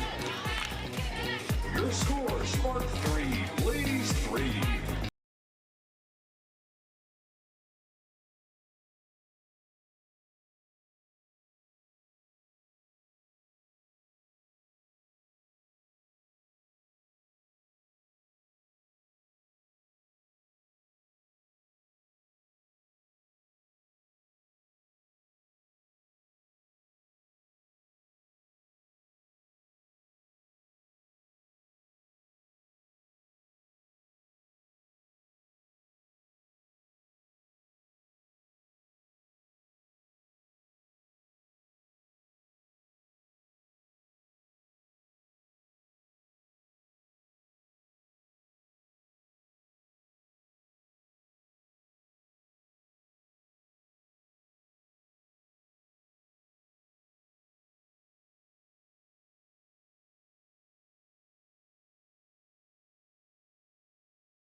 Blaze giving their fans who stuck out the rain delay something to cheer for. We had one run through the first 4 innings, but a 5 spot between these two teams in the 5th, and the race is on. 3-3 as we start the 6th inning, and we also have a new pitcher. It's Kaylani Ricketts, who we saw yesterday. 3 innings, 4 hits in relief, and just 1 earned run, one of the longest tenured veterans in this league, trying to close it down here. Yeah, so 3rd pitcher that the Blaze have used in this game. As a reminder, Ruby Malin got the start, threw very well, and then Emma Lemley came in, and now we got the lefty in Kaylani Ricketts. This is a familiar sight for Carolina over their last 10 games. Another game that's going to come down to the final couple innings. Ricketts falling behind 2-0 of Bubba Nichols Camarena.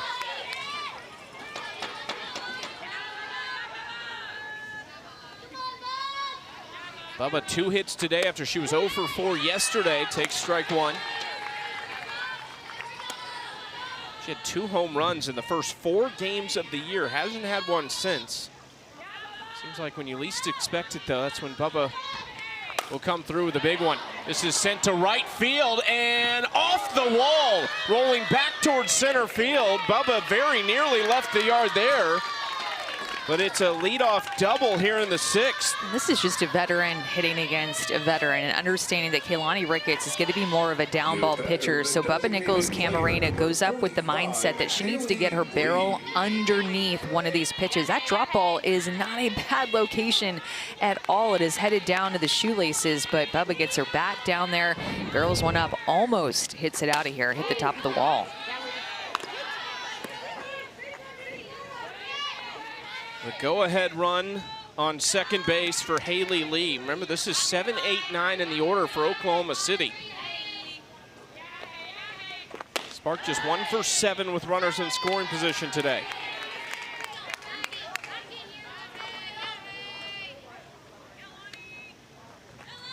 All 3 runs scored on 1 swing of the bat by Amari Harper, a 3-run double.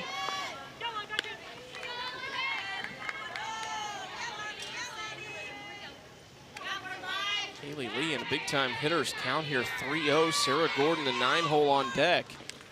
It's inside and gets away, so Bubba is going to take 3rd, and Haley Lee is on 1st.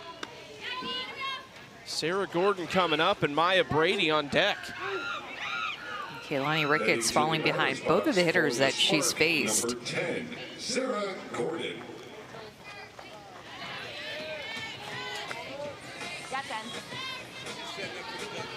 Flores talking to the home plate umpire right now. They will run over at first base. Grace Jenkins, the rookie out of Arizona, take the place of Haley Lee. Number 8, Grace Jenkins.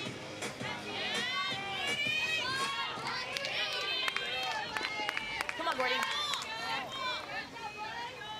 First pitch to Sarah Gordon. Good. Showing bunt, but pulls back. Struggling with command, Kaylani Ricketts is in the circles, so Ruby Malin picking up the ball, going to go back into the bullpen and start throwing here as another option. You know, it was, when you look back, it was just kind of funny timing with the way that Ruby Malin was throwing so well through the first 4 innings in this game that it was surprising to see Emma Lemley come into the game. Nothing against Emma Lemley. It was just all Ruby Malin and the way that she was having the best start of her professional career against one of the top offenses. Gordon gets down the bunt. Bubba will stay at 3rd, but they'll take that all day long. The sacrifice moves another runner into scoring position for Maya Brady. Top of the Spark batting order with number 7, Maya Brady.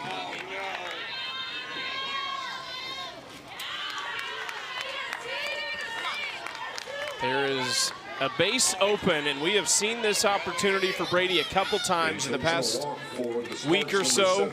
She's made some pay, so they will not roll the dice. They'll put Brady on 1st and give it to Sydney Romero.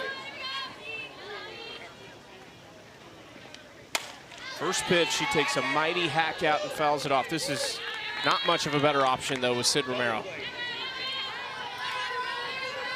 It's really pick your poison this year between Maya Brady and Sydney Romero. Sydney Romero continuing to hit behind Brady. To right field, tailing foul.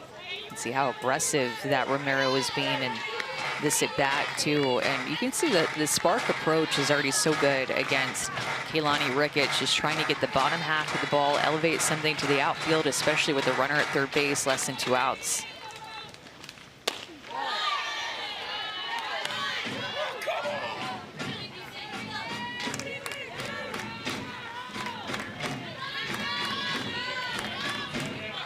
One-two pitch from Ricketts.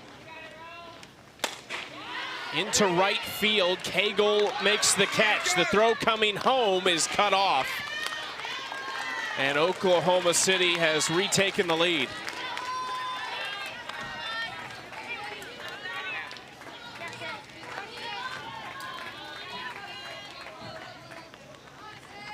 Stepping to the plate, number 25, Sydney McKinney. Now runners at the corners, 2 away for Sydney McKinney. Pops this down the left field line, foul. Job done for Sid Romero, and at the same time, if you're Carolina, you get out of it right here with just the 1 run, you probably feel pretty good. Sydney Romero knew exactly what she wanted to do when she came to the plate, trying to get underneath one, elevate it to the outfield. There's some help there with Reese Atwood. That ball got behind her, but it hit the umpire and did not go all the way to the wall behind her. So Jenkins had to stay at third base. So that little help there by Robbie Guest. Just think of Reese Atwood. Didn't exactly know where that ball was, tracked it down and threw a dart. Basically a perfect throw to second base, despite not being there in time, but just a laser right to the glove of Alyssa Brito.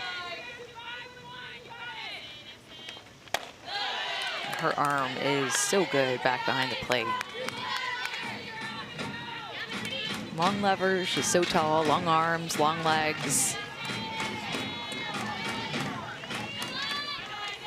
2-2 from Ricketts.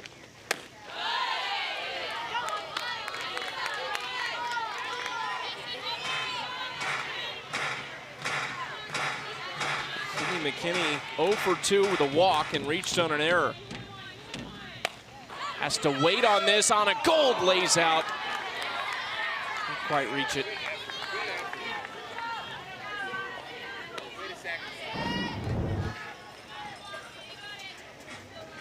Almost got there. Nice changeup that Keilani Ricketts threw there to throw the timing off of Sid McKinney. Almost got an out. McKinney right side, Aubrey Leach is there, and she threw it away.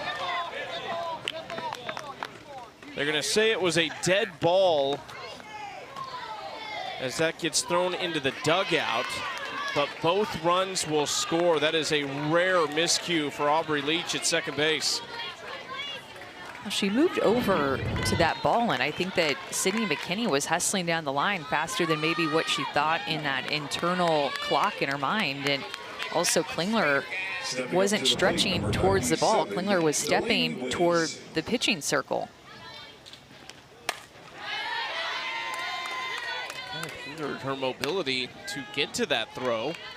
Now Delaney Wiz with a chance to extend this lead even further.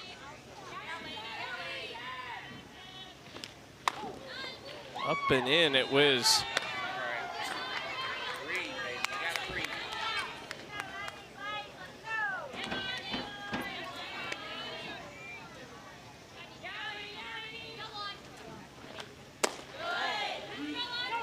That is the second time Sydney McKinney's reached on an error. One was to the pitcher, one to the second baseman, and both times it just feels like her speed is the problem. She is so quick. Yeah, she's such a tough hitter to defend because she does have that outfield pop, gap-to-gap power, so you do have to be aware that the ball can come at a high exit velocity off of her bat, but she also can use the speed for mishitting a ball to the infield. She can run it out or lean down a bunt. You gotta hurry. Wiz goes down looking, but it is back-to-back 3 spots in the 5th and 6th for Oklahoma City, and they are closing in on a big win. To the bottom of the 6th inning, your score, Spark 6, Blaze 3.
Some defensive miscues for Carolina in these last couple innings, helping Oklahoma City put up 6 runs and lead this game by 3 as we go to the bottom of the 6th. Chances for the Blaze now dwindling. They will see a new arm in the circle, Elena Vaughter, who we saw yesterday go 3 1/3, allow 3 hits and 2 earned, got out of a massive spot early in that game yesterday with the bases loaded and nobody out. And Vaughter is the projected Game 3 starter tomorrow night. So will we see her in all 3 games? Game 1, now in Game 2, and will she still start in Game 3? It's left to be determined. She's going to come in and throw a heavy drop, use her drop ball 80 to 90% of the time, then also mix in a changeup, but down the zone is going to be what Elena Vaughter does. She will also face a pinch hitter and the projected Game 3 starter for Carolina, Devin Netz, second-year pro out of Arizona. Now in the circle for the Spark, number 15, Elena Vaughter.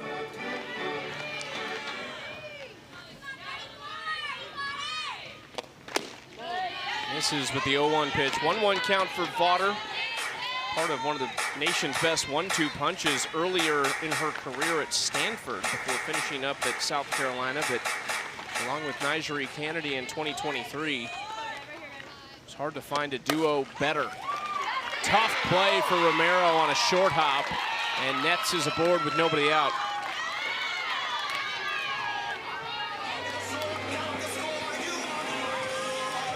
Tough play for Romero at shortstop, just big hops, going to her backhand, trying to play that hit pretty well in terms of exit velocity to create that ground ball. Not easy for Romero to handle at all, those big hops.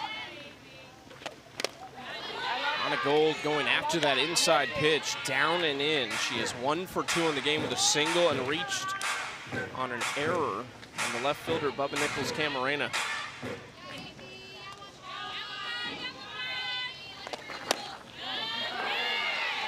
Hits yesterday, another today.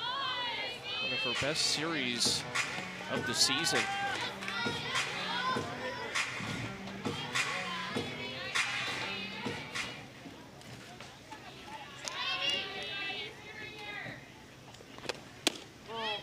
This misses outside for Vaughter. These are well-located pitches that Vaughter is trying to figure out, one in, one out, where the strike zone is. I do think just missing a little bit off the plate, though. Not wanting to come too far on because of the Gold home run power that she's had as of late. 3-1.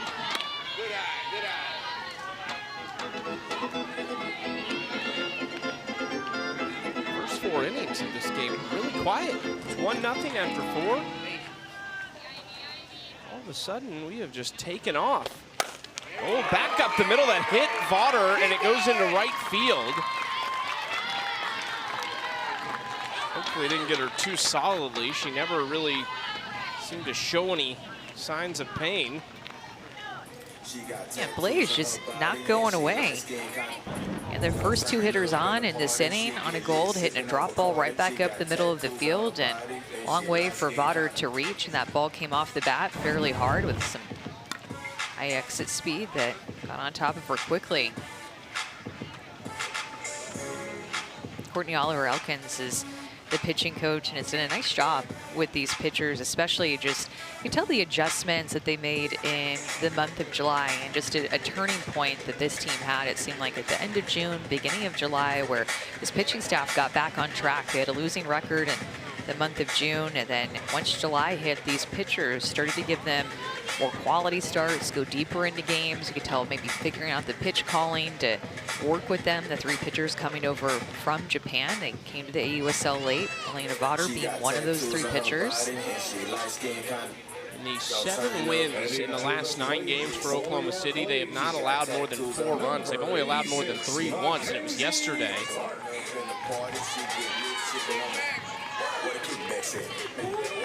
Blaze 1 for 20 in the series with runners in scoring position.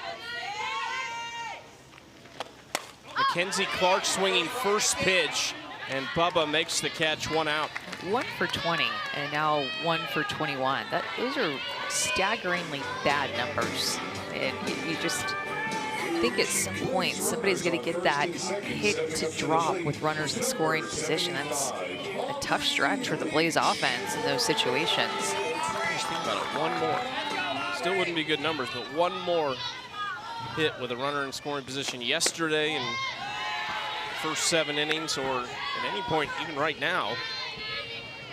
They have a great opportunity. Aubrey Leach in the 9 spot, and then Dakota Kennedy on deck with 1 out and 2 on. Aubrey just underneath that pitch. A full-time assistant at her alma mater, Tennessee, under Karen Weekly. Been a part of that staff the last 6 years as a GA and a director of player development.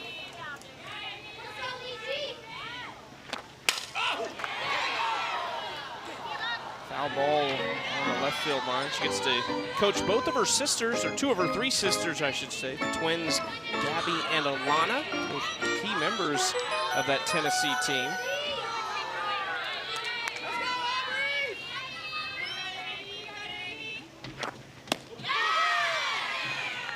And Leach goes down looking.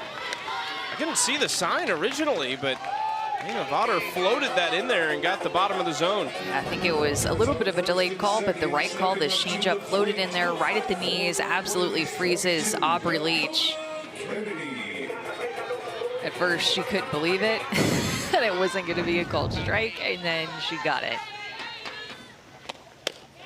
I'm just glad I was on the same page. Somebody also thought what I thought. I just didn't see the call originally.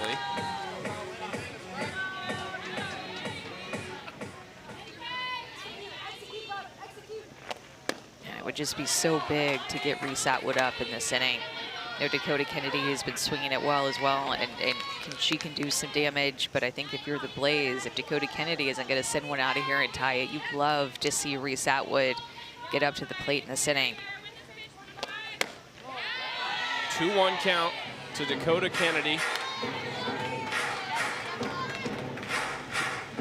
They just tied this game when we resumed at 3 apiece, but 3 runs for OKC in the top of the 6th has brought us to this moment. Kennedy just tipped it.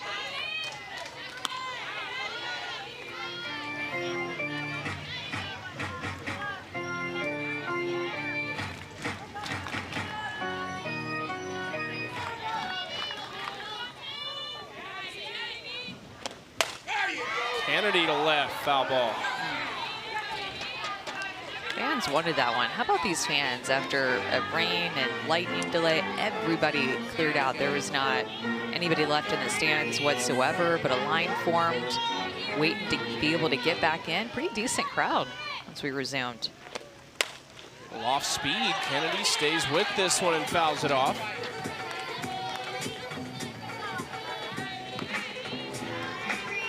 actually cooled things off a little bit here in Durham.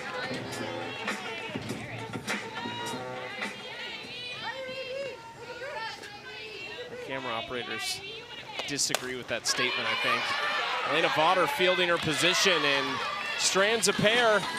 We are going to the 7th with OKC up 3. 2 left on base. We played 6 complete. Your score, Spark 6, Blaze 3.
Chicago and Utah are in the AUSL postseason, but they play tonight against each other. They're actually playing that game in Portland due to the air quality concerns in Chicago. This was yesterday. Chicago had to win to set up this winner-take-all matchup for the #1 seed. So what do?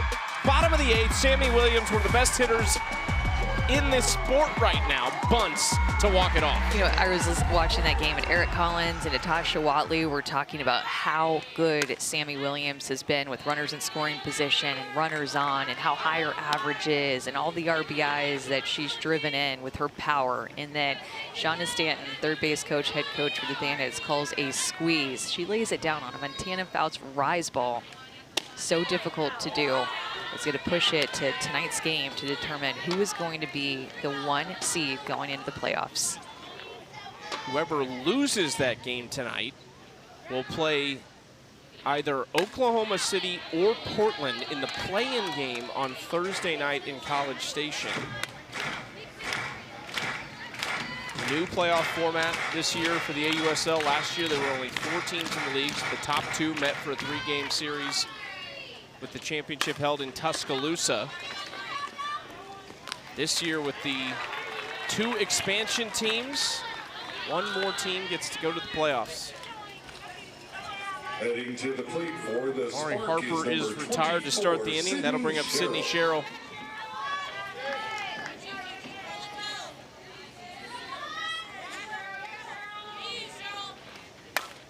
Sherrill pops up the first pitch. Anna Gold takes control, 2 outs.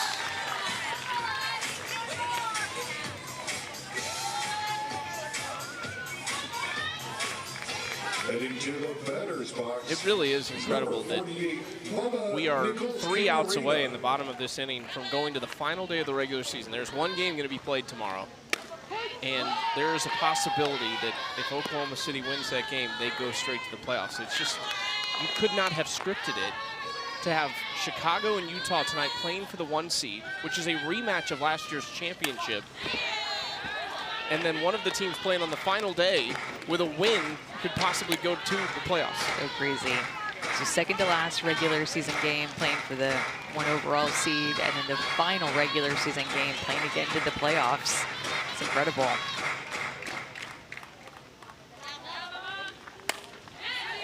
Another foul ball off the bat of Bubba.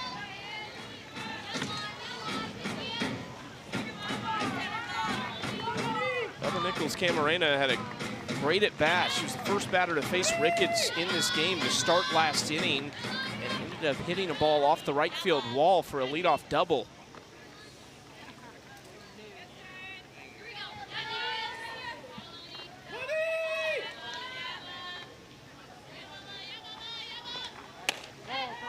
Takes outside ball once, a 3-hit game for Bubba after going 0 for 4 yesterday.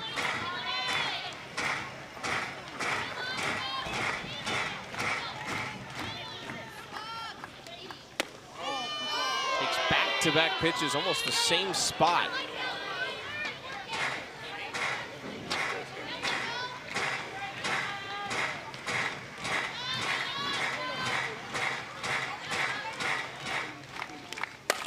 Bubba to left field, carrying off the top of the wall. Takes a big round at first, but stays put. You add 3 or 4 feet to her last 2 swings, she's got 2 home runs. Actually, though, hitting off the top of the wall in right field, and now the top of the wall in left field. And how about the 2 pitches that she took before this pitch that were off the plate, outside? Ricketts tried to change speeds with her on the changeup. She did not bite, had to go back inside, and Bubba drives it. First pitch to Haley Lee is popped up on the infield, and Anna Gold secures the catch. Blaze need a big bottom of the 7th to keep it going. We head to the bottom of the 7th inning. Your score, Spark 6, Blaze.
The AUSL is sponsored by LabCorp.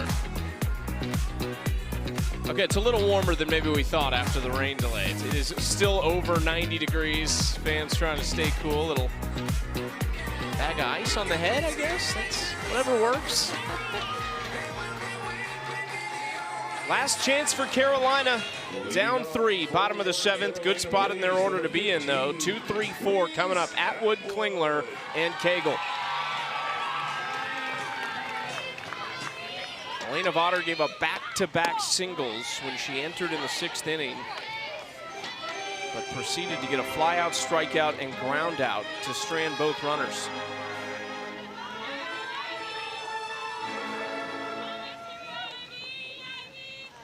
One-oh pitch to Reese Atwood. Ground ball left side, Romero charging, and there's one away. Monday night, the Dodgers take on the Phillies at 7 p.m. Eastern, and then the Cardinals face the Angels at 10 Eastern. Both games live on ESPN and streaming on the ESPN app. Second half of the MLB season underway after the All-Star break last week. This is Bailey Klingler, who takes strike 1 on the off-speed pitch at 55 miles per hour. One note on all these Oklahoma City runs in this game, of the 6 runs scored, just 1 was earned.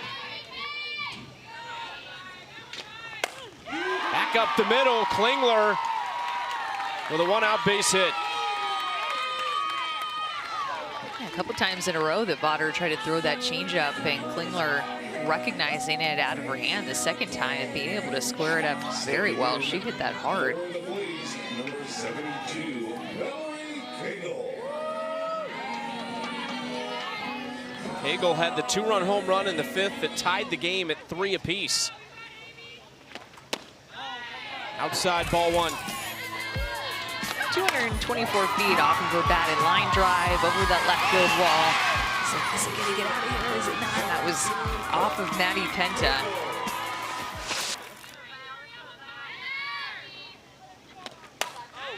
Left side just over McKinney, but foul.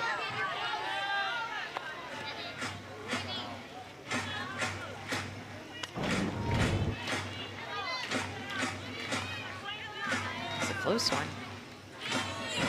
Likely would have been a double and had a tying run coming to the plate with 2 in scoring position.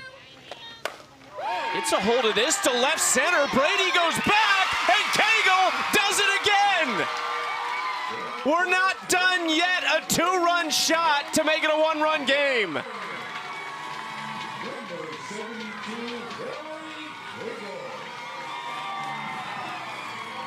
Cagle's 2nd and 3rd homers of the season in a span of 3 innings. Somehow she got underneath this drop ball, just drops her barrel down to this pitch to be able to get underneath it and on time with it. That is so low in the zone. She just throws her barrel down there, creates the backspin that creates lift to get, again, out of this ballpark. 231 feet off the bat of Cagle.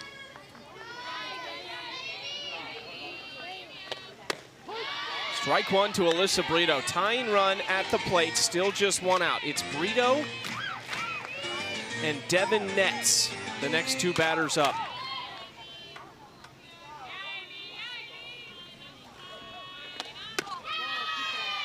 And Carolina finally put themselves on the right side of one of these close games.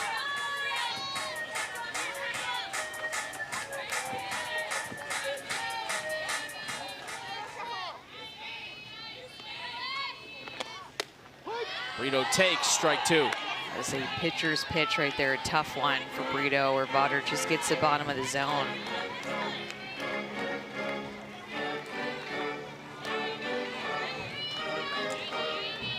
Big pitch here.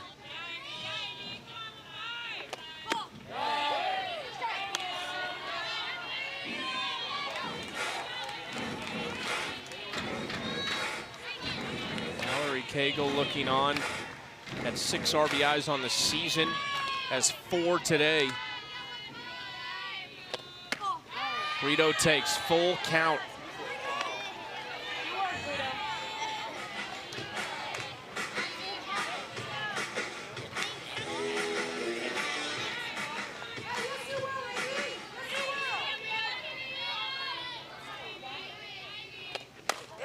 Hard hit ball right to Cheryl, and there's 2 away. Tomorrow night, it's the regular season finale in the AUSL, Oklahoma City, Carolina. We're back here for Game 3. It starts at 7 Eastern on ESPN2 and streaming on the ESPN app.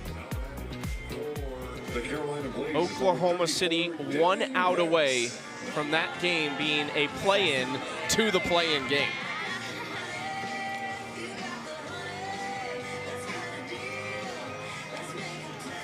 Two wins, and they're in.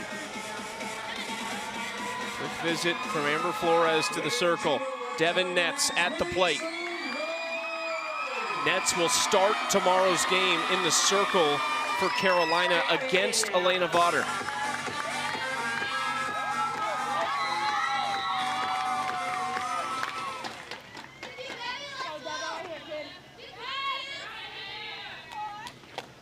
First pitch, base hit up the middle. Devin Netz wasting no time. That's a Blaze single. And now the winning run steps to the plate. Stepping up to the plate. And it is Duke University, the fan favorite and the player in this league most familiar with this field, Anna Gold.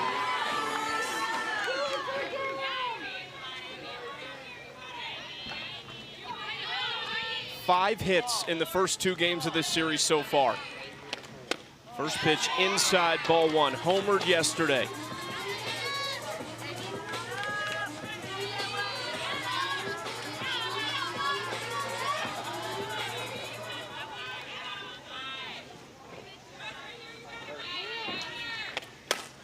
Up the middle, Romero, glove flip, and it's over! Sid Romero might have just saved the season for Oklahoma City.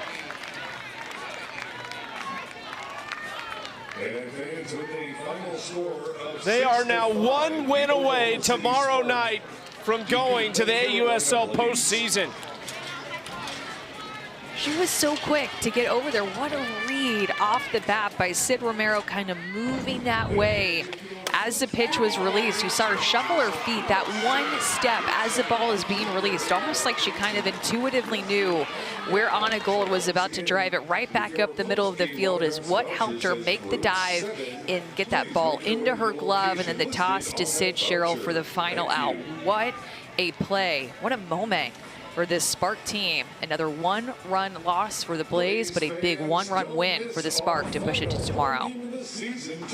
Oklahoma City is in with a win tomorrow night. If they lose, it is Portland that will go to the postseason. Anna is on the field with Sid Romero.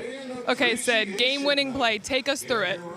I was just thinking I knew Anna's a pull hitter and just trying to read tendencies and just keep the ball in the dirt. It's so no secret what's at stake here. Do or die tomorrow night to get into that play-in game. What's the team's mentality heading into tomorrow? Not changing a thing. I mean, everyone wants to win, and our goal coming in every time is to win, so changing nothing. How did you guys adjust as a defense after they just got that home run to keep them in it? I think it's just settling in and keeping it simple, working on keeping the ball in the dirt and just getting outs. Thanks, Sid. Stay ready for tomorrow. Thank you. Back to you guys.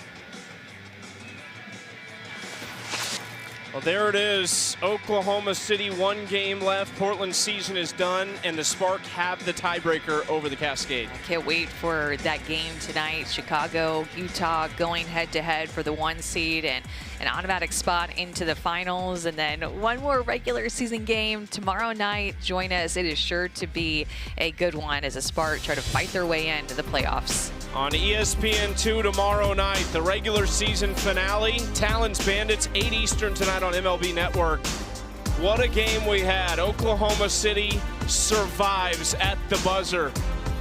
And it's all to play for tomorrow night. For our entire excellent crew here in Durham, Amanda Scarborough, Anna Camden, I'm Chucky Kemp. We thank you for joining us, and we will see you tomorrow night.